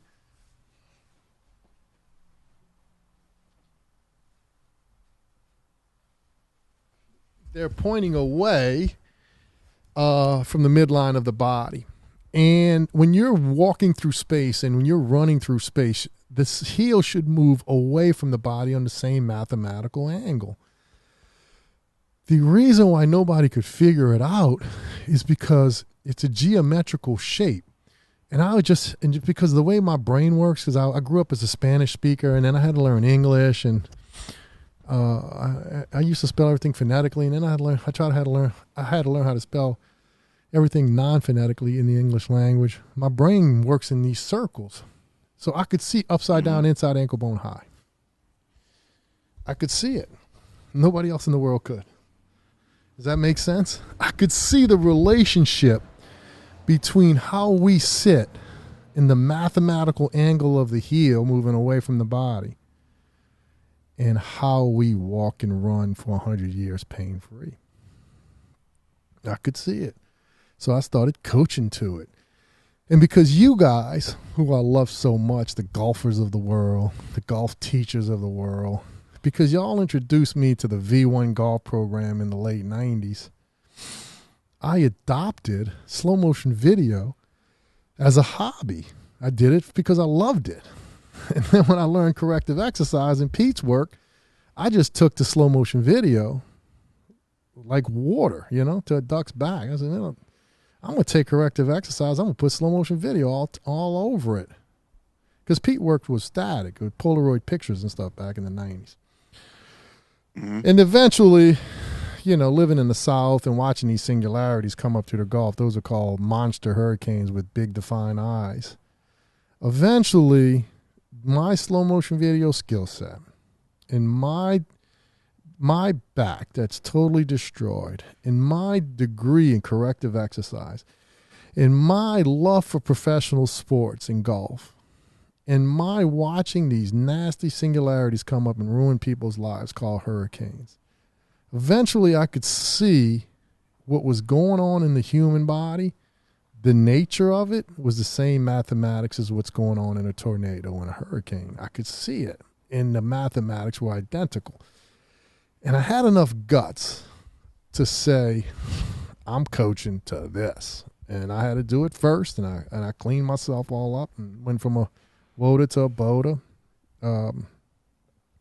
Then from a BOTA to a walk and GOATA. That's where I am now. And then I started to turn it on to a few of my triathlete buddies, in early 2011, 12, and 13. And then when my partner, Gary, GLS Training Facility, when he got a hold of this technology in 17, he has just made it world class, and he's brought it to the world. So he's, there's a lot of reasons why I'm here on this podcast with you, and I can't take all the credit myself, but I could see geometrical shapes, upside down, right side up, left and right. It's an unusual skill set. I don't even know how I got it. Some people say, when Beethoven was born, he was born a beautiful writer of songs and a player of music, that he was born in him. Maybe I was born this way. I don't know, but it's an unusual skill set. But I mean, it's helped. I think you said that the way that you had to differentiate between learning two different languages, one from one direction, one from the other. I mean, the development that causes gives you a completely different view of somebody who's very myopic and sees things in one direction. I think that's probably where you find difficulty in trying to show people what you're doing, where they're only looking at it from one way. Yeah, I'm actually not very good at school. I mean, I got a business degree from the University of New Orleans, but I just I can't stand deep dives of anything. I'm a generalist. I am a true generalist in its form. I hate table of contents. I hate reading a book from the front to the back. I'll go to the back, I'll read the back, and then I'll read the summary. I kind of dig around in there. And I say, is this even book even worth reading? Then I'll read a few chapters. If I like it, I'll read it. If not, I'll just go on to the next thing. But I'm not normal Pete by any stretch of the imagination. But GOATA was created. There's an old saying that invention is the mother of necessity. Invention is the mother of necessity. And I just wanted to get out of fucking back pain. In the cadaver science community, it was just the ultimate failure. 8 chiropractors in 6 years, a sports medicine doctor, 3 physical therapists, 2 family physicians, the spiritual woo-woo community. I got a transcendental meditation mantra I paid $500 for back in 1996. I had 2 of the guys, fitness guys, NASM guys, whatever you want to call these guys that make you have 6-pack abs and big nice chest and big lats. Yeah, they all failed me. None of this shit worked. And it just got worse and worse and worse and worse until Pete say, the other Pete Egoscue, not you, Pete. The other Pete saved me. So. The other Pete started me off on I'll this save road. your game. Yeah. You'll save my game. I'll help you with your game. Yeah. You say where do you? So GOATA's grown exponentially. Good God. GOATA's going like a Fibonacci. Yeah, it is. It is. It's 160 coaches worldwide. It's making big jumps. 30,000 athletes. Where do you see it? Where do I see it? Where do you see it in like 3 to 5 years? It's all been organic, Pete, since day one. One person turned to 2, and 2 turned to 3, and 3 and 2 is 5, and now we're up to 160 coaches, 30,000 people worldwide. We're going to try to control the narrative from home in this new, what's called GOATA Universe app. So we're going to get people to GOATAmovement.com, and then we're going to get them into the app, and we're going to try to get them a few workout live classes, depending on how old you are and what your body can do. And then, they're going to have an opportunity to subscribe to monthly classes. And then if they want, they'll be able to hook them up with a GOATA coach worldwide in private session, in video conferencing, or by digital app.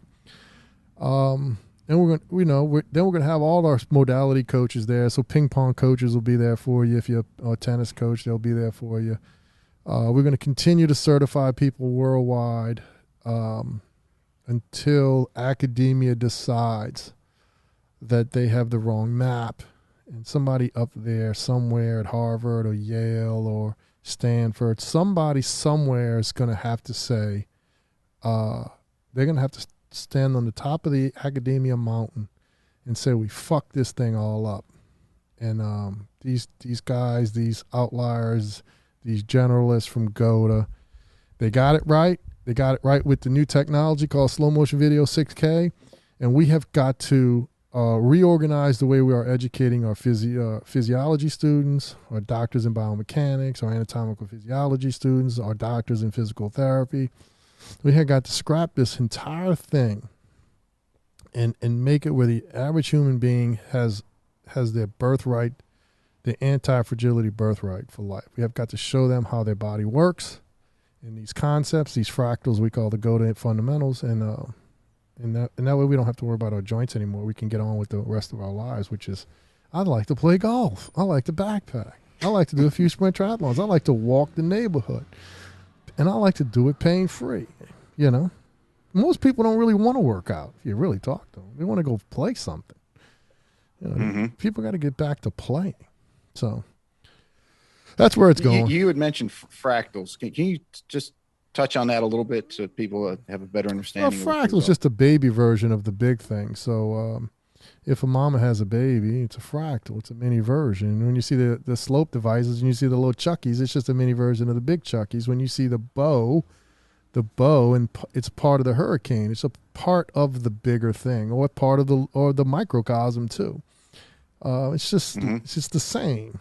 So we coach to the same. The spiraling of the DNA. Correct. Basically. The spiraling of the double helix DNA is the 2 energy columns of the human body, the left one and the right one. We moving from one side to the other. It's all there. It's really clean and simple when you look at it from a GOATA perspective. But that's where we're going with the company. We just want to heal people first. Security, endurance, durability for a lifetime. If the pain in your knee is not normal, we can show you why.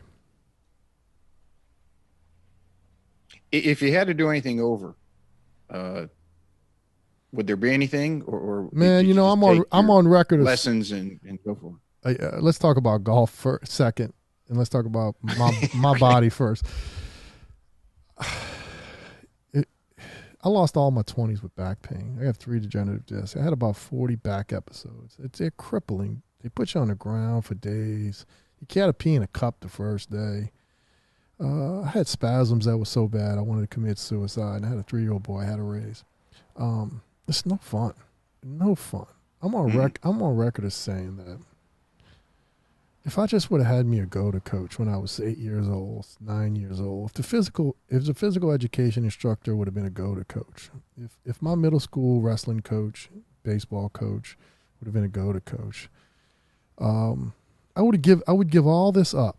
this thing that's becoming my life, which is saving joint connective tissue for life.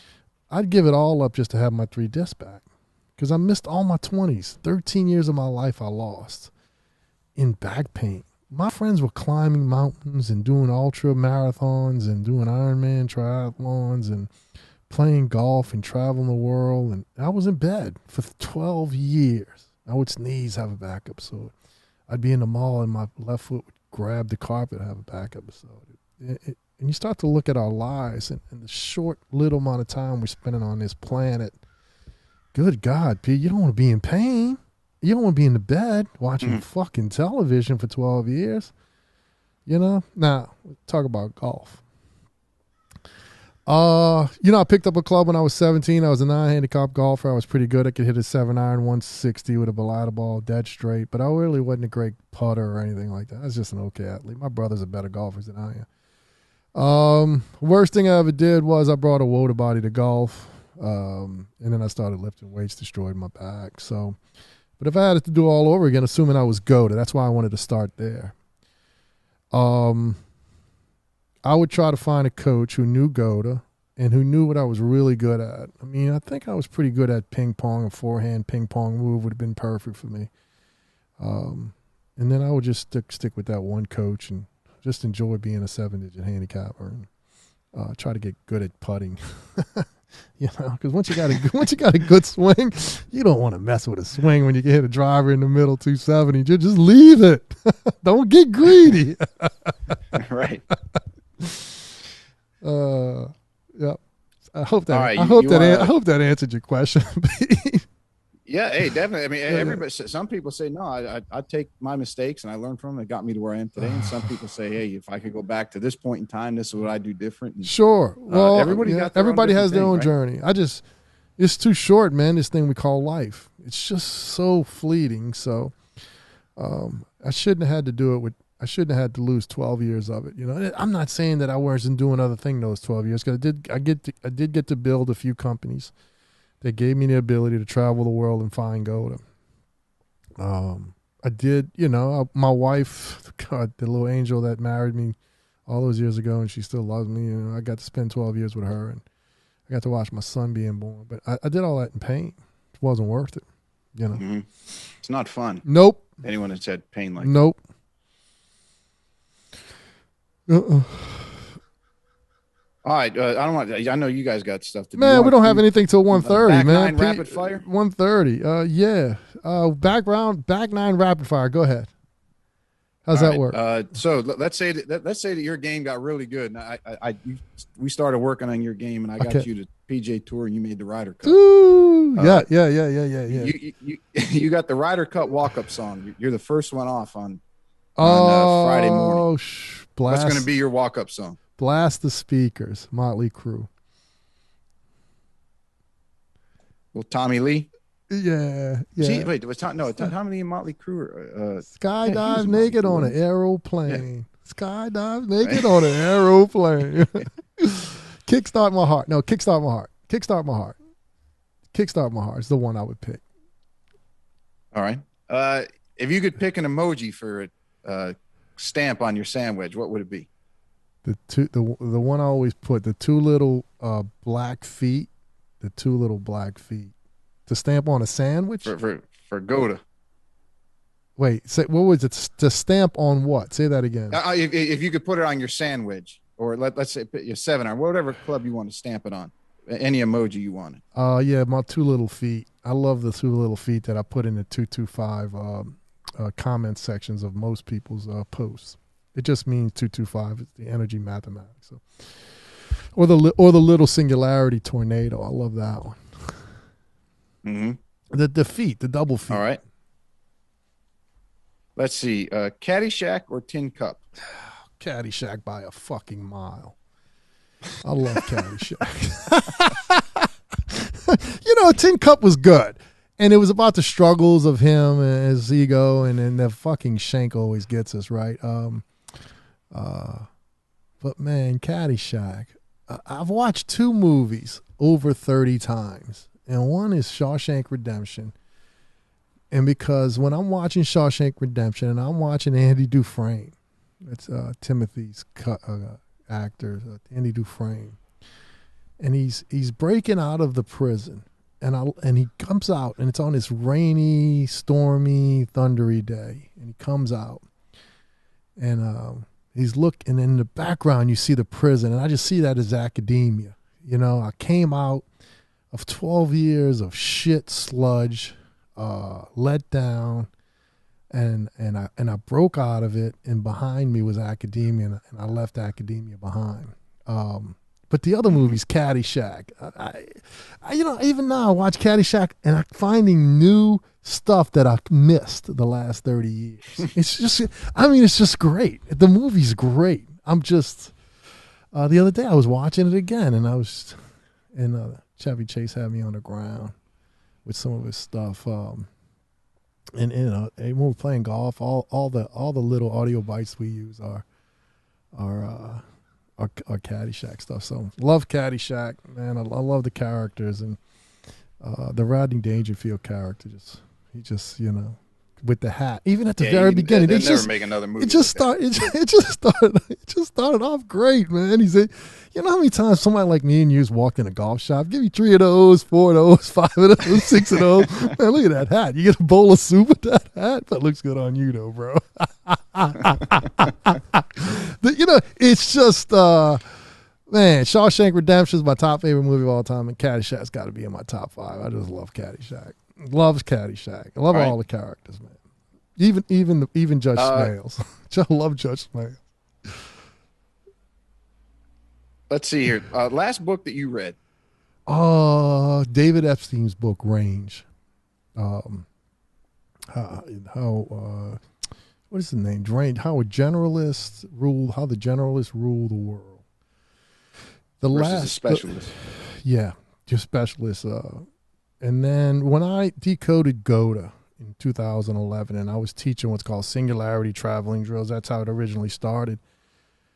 About 2 years later, I got a call from a friend of mine. You wouldn't know her. Her name's Deb Prechuk. She's no longer in the business, but she was a professor at the Gagosky Institute. Really cool lady. Did Pilates, CrossFit, a bunch of stuff. She told me to read a book called I think it was True to Form, foundation training. So this chiropractor developed a system. It's called we call it back chain dominant, but and it was really good. And I read the book and I started doing some of his stuff, and I was like, man, Eric, I really like your stuff. He had a little certification. I went and did that, and I thought it was great. And then came home and finished GOATA, which GOATA was based on energy mathematics. It was based on cadaver science. We still use some of his concepts, back chain dominant, but I read his book and I was done. That was the last time I read a book. I had read about 200, 300, 400 musculoskeletal books in my life trying to figure out GOATA.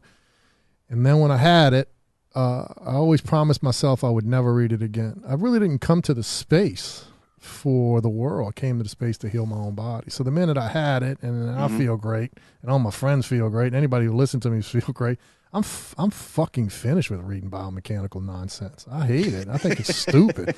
There's a book, Coach Ricky. Man, you really need to have Coach Ricky on your show. He loves golf. He's trying to learn how to be a good golfer. Like he's 6'6". He can hit it a mile, but he don't know where it's going. He says, man, you got to read Philip Beach's work. He's kind of like you, except he's an he's a doctor in England. They call him osteopaths or something like that. He wrote a book, and he talks about indigenous people on the ground and how it tunes the body for walking and running. He says, look at some of his pictures. I'm like, yeah, Rick, that's all what we do. It's inside ankle bone high sitting, inside ankle bone high reading. It's inside ankle bone high upside down. He says, yeah. He said he knew it. I was like, there's a lot of smart people out there, bro. But I said, but I'm not reading this fucking book. I'm done with it. I don't want to read another. Please, I'd rather go play golf. I mean, think about it. You got a chance to read a book. You got a chance to go play 18 holes. What you going to pick? I'm picking golf. I'm not reading no more books. I'm done with it. Now I read David Epstein's book, and if somebody like you who I respect, and we got a lot in common, if you said, read this book, and as long as it wasn't a musculoskeletal book, I'd read it. But I'm not reading any more books about the human body. I'm finished with it. 8 gyroscopes, move from the back chain, honor the energy waves, honor the 2 energy columns, Stay inside ankle bone high, heels away all day. Enjoy your fucking life, man. It's short. Have a good time. Mm-hmm. Have a good time. Have a good time. And reading those books. Any swing on tour that you could have, men's, women's, seniors, doesn't matter. Any tour that you want. Who swings? I liked Annika's when she was rolling. Oh shoot, man, Hogan was a little guy, but his swing was beautiful. I don't like any of Tiger's derivatives. I thought the one as a kid was kind of nice. It's kind of high. Oh Jesus, who do I really like? I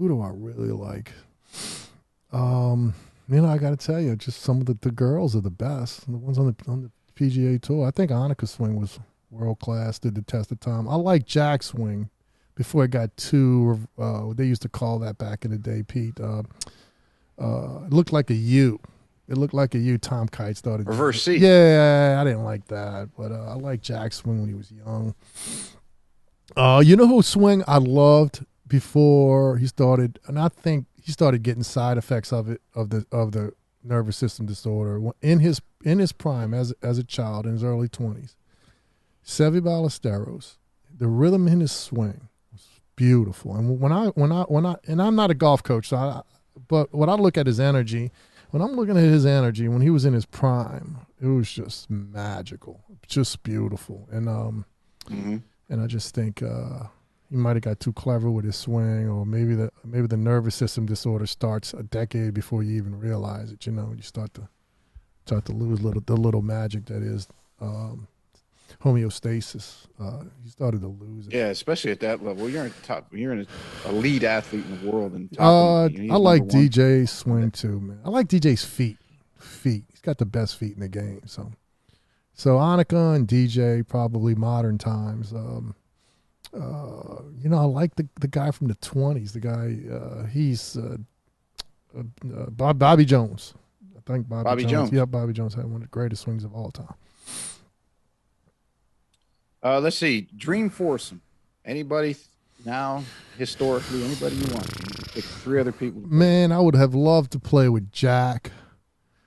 I would have loved to play with Jack. Maybe Mickey Wright and Babe Zaharias would have been great. Some of the old, beautiful swings from the females. What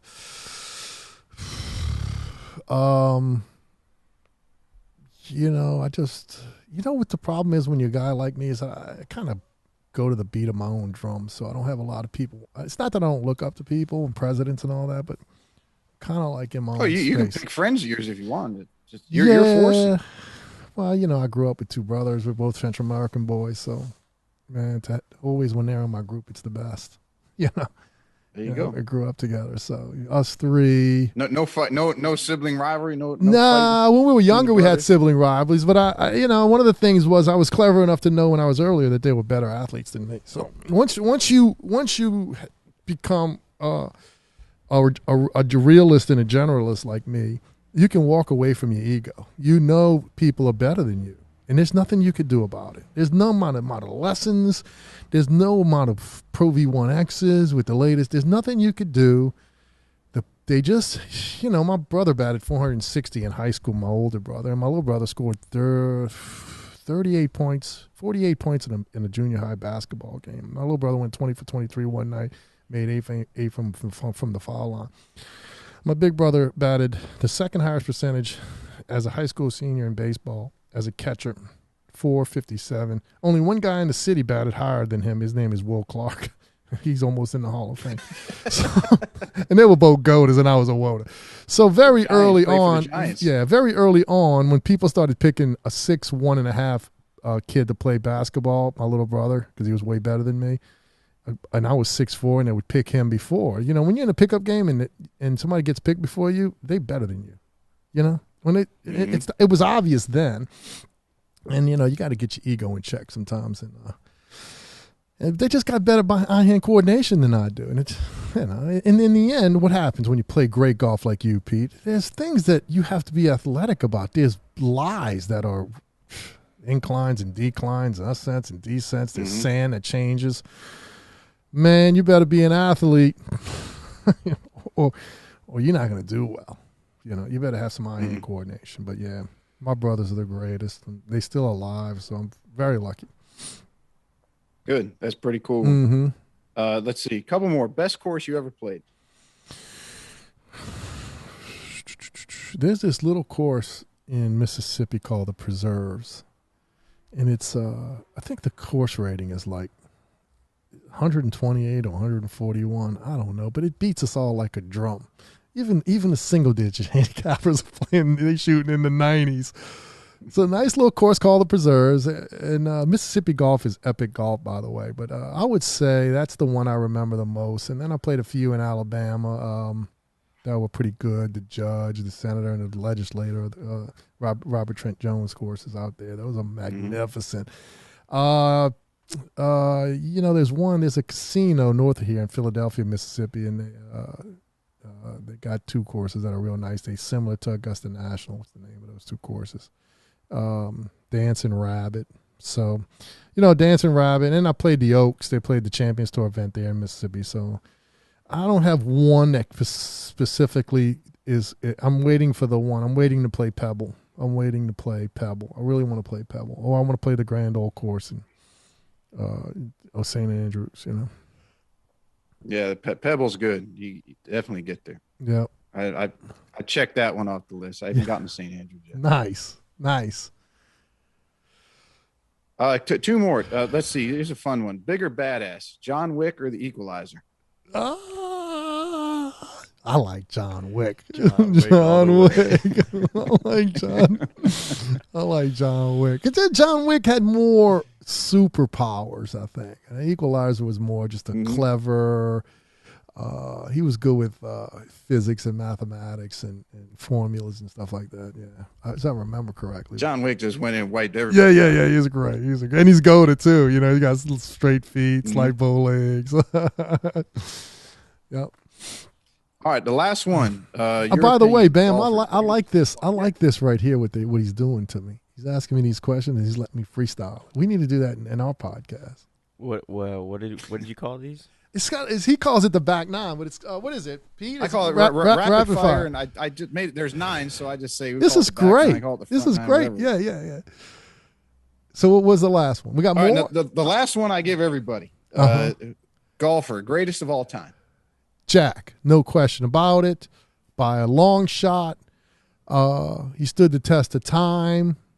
But I would add by saying that the diminutive superstar, because in GOATA we always talk about how the 6'4" Michael Jordan played 7 foot, 7'1". He played as a giant because of his energy, mathematics in his body. And he plays like LeBron James, but he's 6 inches shorter.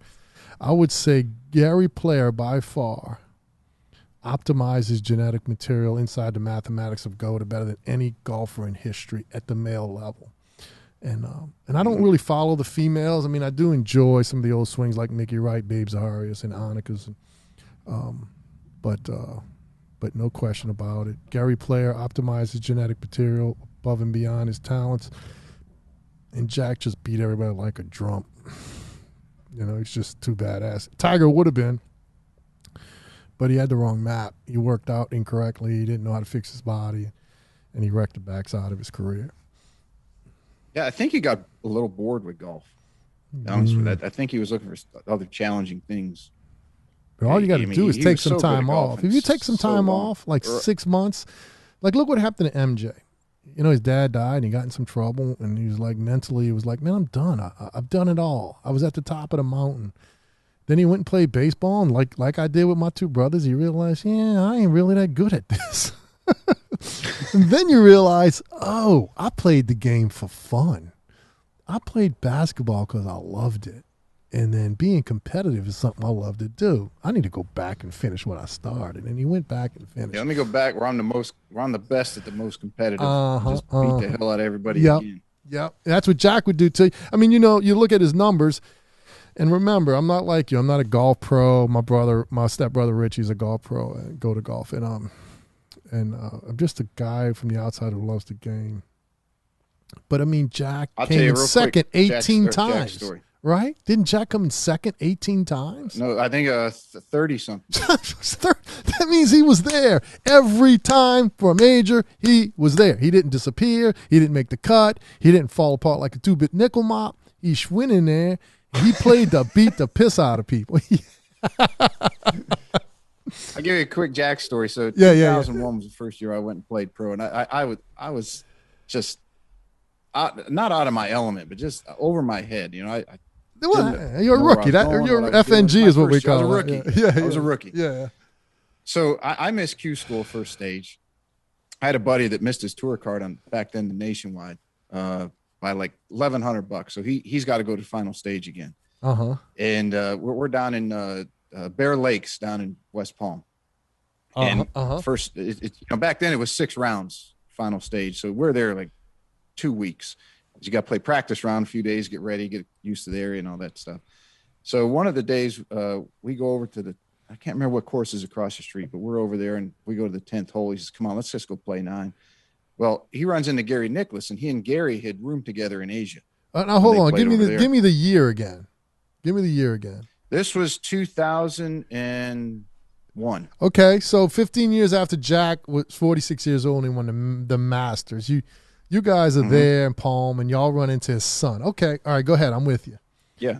So my buddy had roomed with Gary, and Gary says, well, hey, you want to play together? You know, I know the course pretty well. My dad designed it. I said, sure. So his buddy was Brett Wederick. Brett played on the Ryder. Brett Wederick, yeah. Right. He had a unique swing. So, right. So they all tee off, and we're getting ready to walk down. Like, Gary, what are you waiting for? He says, well, my dad's going to walk with us because he designed the course. He's going to kind of give us the ins and outs of the architecture and where to hit it and why not to hit it here and all this shit. So we're like, oh, that's pretty cool. No shit. So we're walking down the first hole. Actually, it's number 10, but our first hole of the day. And Jack says to us, oh, hey, where are you guys from? And we say Hilton Head. And he was co-designer of Harbortown. And without even hesitation, he says, boy, that can't be too good for your game living that far north. And I'm like, damn, I knew the guy he's had a hell of a career, but that's pretty arrogant. You ain't know who we are, saying that can't be good for your game living in Hilton Head. So I'm like, I'm going to get this guy back just to needle him. Yeah. So we get to the 8th hole, and it's a par 3, and there's about a 3-group backup, and we're sitting there, and he's kind of just looking off in the distance. And he had his hip surgery about 6 months earlier.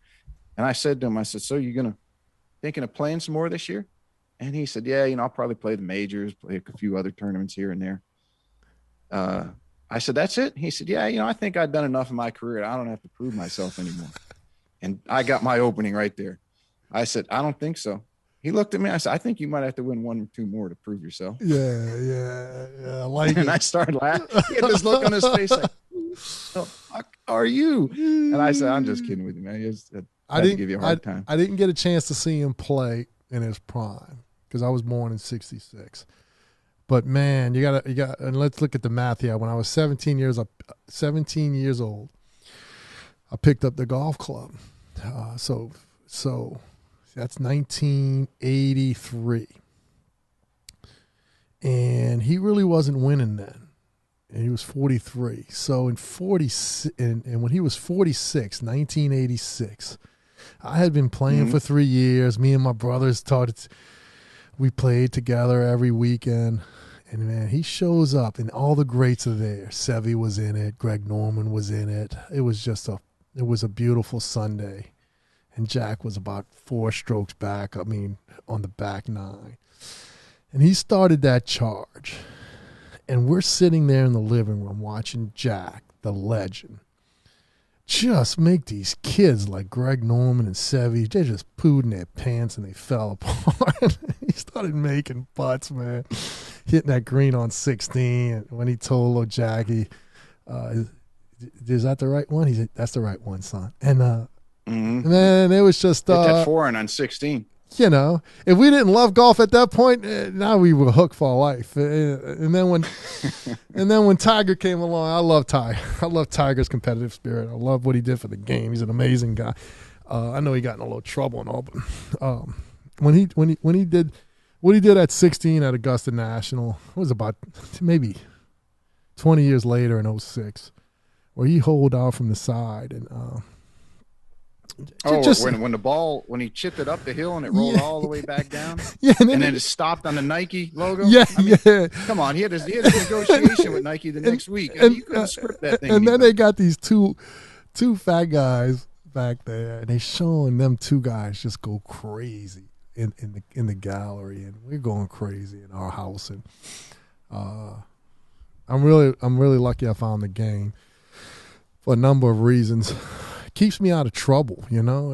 It's easy to go to a bar and drink and every day, but you know, you show up at the golf. Ties you up for 5 hours. Yeah. You go to the golf course, you walk, you play, you do math, you gamble.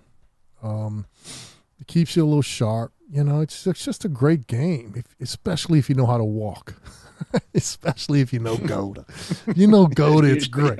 Yeah, because you just keep playing and playing. There's no pain. It's great. You get older, you just feel great. And you please keep playing as much as you want. It's a great game. I love it. Love the game. Love the people around the game. You know, if I was to say anything bad about the game, I would say they let technology sort of dictate the game a little bit too much, you know. It's gotten away. Ran away from them. They dropped USGA. It's gotten away from them. You know, it's some of the things that they do are idiotic, and this is what I mean by that. You can use a ball that flies 30 yards further than it used to. You can use clubs that are no longer made out of wood. The most advanced glove technology, shoe technology in the world. You could do all this. But you can't use a scope. You know what I'm saying? And everybody plays so damn slow. No, they actually changed that now. I think that they're letting the tour pros use them. Do that? Oh, thank God. They got to speed. I think they got to speed that game up. They got to speed the game up. That's what I liked about Lee Trevino, man. You just take the dichotomy of Lee Trevino and who's a really slow player? Kevin Na, maybe. You know, Lee would look. Do the math. Ben Crane. Yeah, Ben Crane. Lee would look. Be one of the slowest guys. Nicest guy in the world. He's slow. Yeah, give me that club. He'd take the club head out. Lee would take the club head. He'd start to wiggle and waggle. He's in there. Within 10 seconds, the ball's going after the target. You know. Gone. Yeah, Crane's on like 8 minutes. Same shot. Something's wrong. You don't know your golf swing. Now, you either don't know your golf swing, you don't own it, you don't believe in it. You can't do the math for some reason. You don't know if the wind's coming out. I mean, I don't even get it. I hate slow play, Pete. I can't stand it. We try to play in 3.5 hours. We're in a cart, 3.5, 3:15. If I'm walking in my XR caddy, I really want my remote control caddy. I really want to be done in 4 hours. But I just don't understand why people got to play the game so slow. And it's because a lot of the rules have inhibited the ability to play the game at a normal pace. And I just think they need to clean all that up and make the game more friendly as far as the time it takes to play. Just my personal opinion. I'm an outsider, by the way. I mean, you're the guy who played on tour and taught the game. I want to play fast, and I want to have a bunch of beers after and relax. You know, it's a good plan to have. So what do you guys got coming up? You speaking anywhere? You got a new website coming? You got a whole bunch of stuff in the works. What else? You got any new products coming out? In golf, the biggest thing that's happened to us so far, other than we got to meet with Como and Nota Begay inside of Como's house in Dallas about 3 months ago. Como, the Como Lab. The Como Lab. You're right when Bryson was doing well. And now he's really struggling, but that was kind of big. And Nota Begay they say he was ruined by Justin James's dad, who was a meathead. Jerry. Yeah. He was deadlifting, blew his back out, and Nota was never the same. So we got to talking about that a little bit and how GOATA is designed for that to never happen to another piece of genetic material like Nota. He was a great player. He should have won 2 majors and 15 tournaments. But so that was the biggest thing. And then people like you, being on with people like you has been great. But, I mean, like I said, just recently, Josh Kosh, who beat Kyle Berkshire in a long-distance event about 3 months ago, the one-stop super shop, something like that. He was in town last week for a couple of days with one of these coaches that he likes to hang around with, Christina Ricci, who's got 43,000 YouTube followers, and you know, they just people are turning us on to bigger people, and it's just getting bigger, because now the people who have clout in not just golf but in all the movement modalities that walking and running gives you, which is run, swing, throw, strike, kick, and bat. So it's all related to your locomotive behavior. So and it's so big now. I just kind of like want to hang out with the golf people. I mean, Coach Ricky, the NFL guy. Yeah, y'all hang out. Y'all deal with those NFL people. I don't want to deal with them. You know what I'm saying? I don't want to deal with the MLB people and the Olympic track guys. I just want to hang out with the golfers. You know, I'm 55. I got 30 years left, maybe. So I don't want to waste my time. Not that y'all got this. We got the best. We got the best coaches in the world. We can all be everywhere, and we can help each other if we need to help each other. But man, it's just. So where should people follow you? Where should people follow GOATA? And I'll have it in a summary and everything else, all the links. Where's the best places to follow you guys? Best, well, you know, in the website, GOATAMovement.com, which is going to be GOATAUniverse.com, where you'll be able to use an app, phone app, iPad app, Android tablet app to work out with us, train with us, to pick a coach, to live GOATA. GOATAshop.com for all your slope devices. Most of it's just slant boards, and we got some cool pressure wave mats with the math on it so that you can feel your way to the right poses. Go to recode225.com is for the young people who want to get really hardcore workouts inside the pressure wave math. And, GOATAUniverse.com is the new one. That's the one that's coming. That's the one we're starting to promote now. But those are the websites. And then on IG, GOATA Movement, we have an official GOATA Movement web YouTube page. On IG, you really want to follow. We've got an official page, but you're restricted to doing certain things. So you really want to follow the professors and the coaches' personal pages. Red _pill.rick is Ricky Stanzi's. Load the Bow is Coach RJ. He's the chemist. GLS _training is my partner Gary. We own GLS Training together. And he's the brainchild behind recode225.com. He does all the super athlete interval stuff. And then the guy who keeps us all together is a guy by the name of Cody Wood. He's from a family of healers. He's an occupational therapist. His mom's an occupational therapist. His dad's an occupational therapist. He's the on-ramping professor for GOATA. If you want to be a GOATA coach, you got to go through him. I always say, if Cody likes you, I'm going to like you.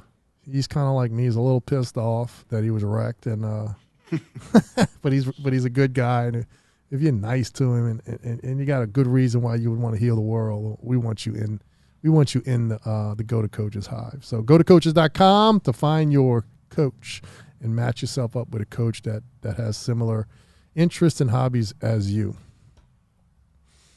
All right. Hey, Coach, this has been awesome. I can't thank you enough for coming on. I enjoyed our first talk. I enjoyed this one better, and I'm sure we're going to have a lot more. Hey, I hope we didn't bother you with our sitting on the ground, our fidgeting, and all the things. So we are kind of an unusual group. Fidgeting, we sit on the ground, we fidget, and we just try to marry ourselves to nature's mathematics. So it's a little awkward at first when you stumble upon us, but there's a method to the madness, no doubt. It's all good. Yep. Awesome. You guys have a great day.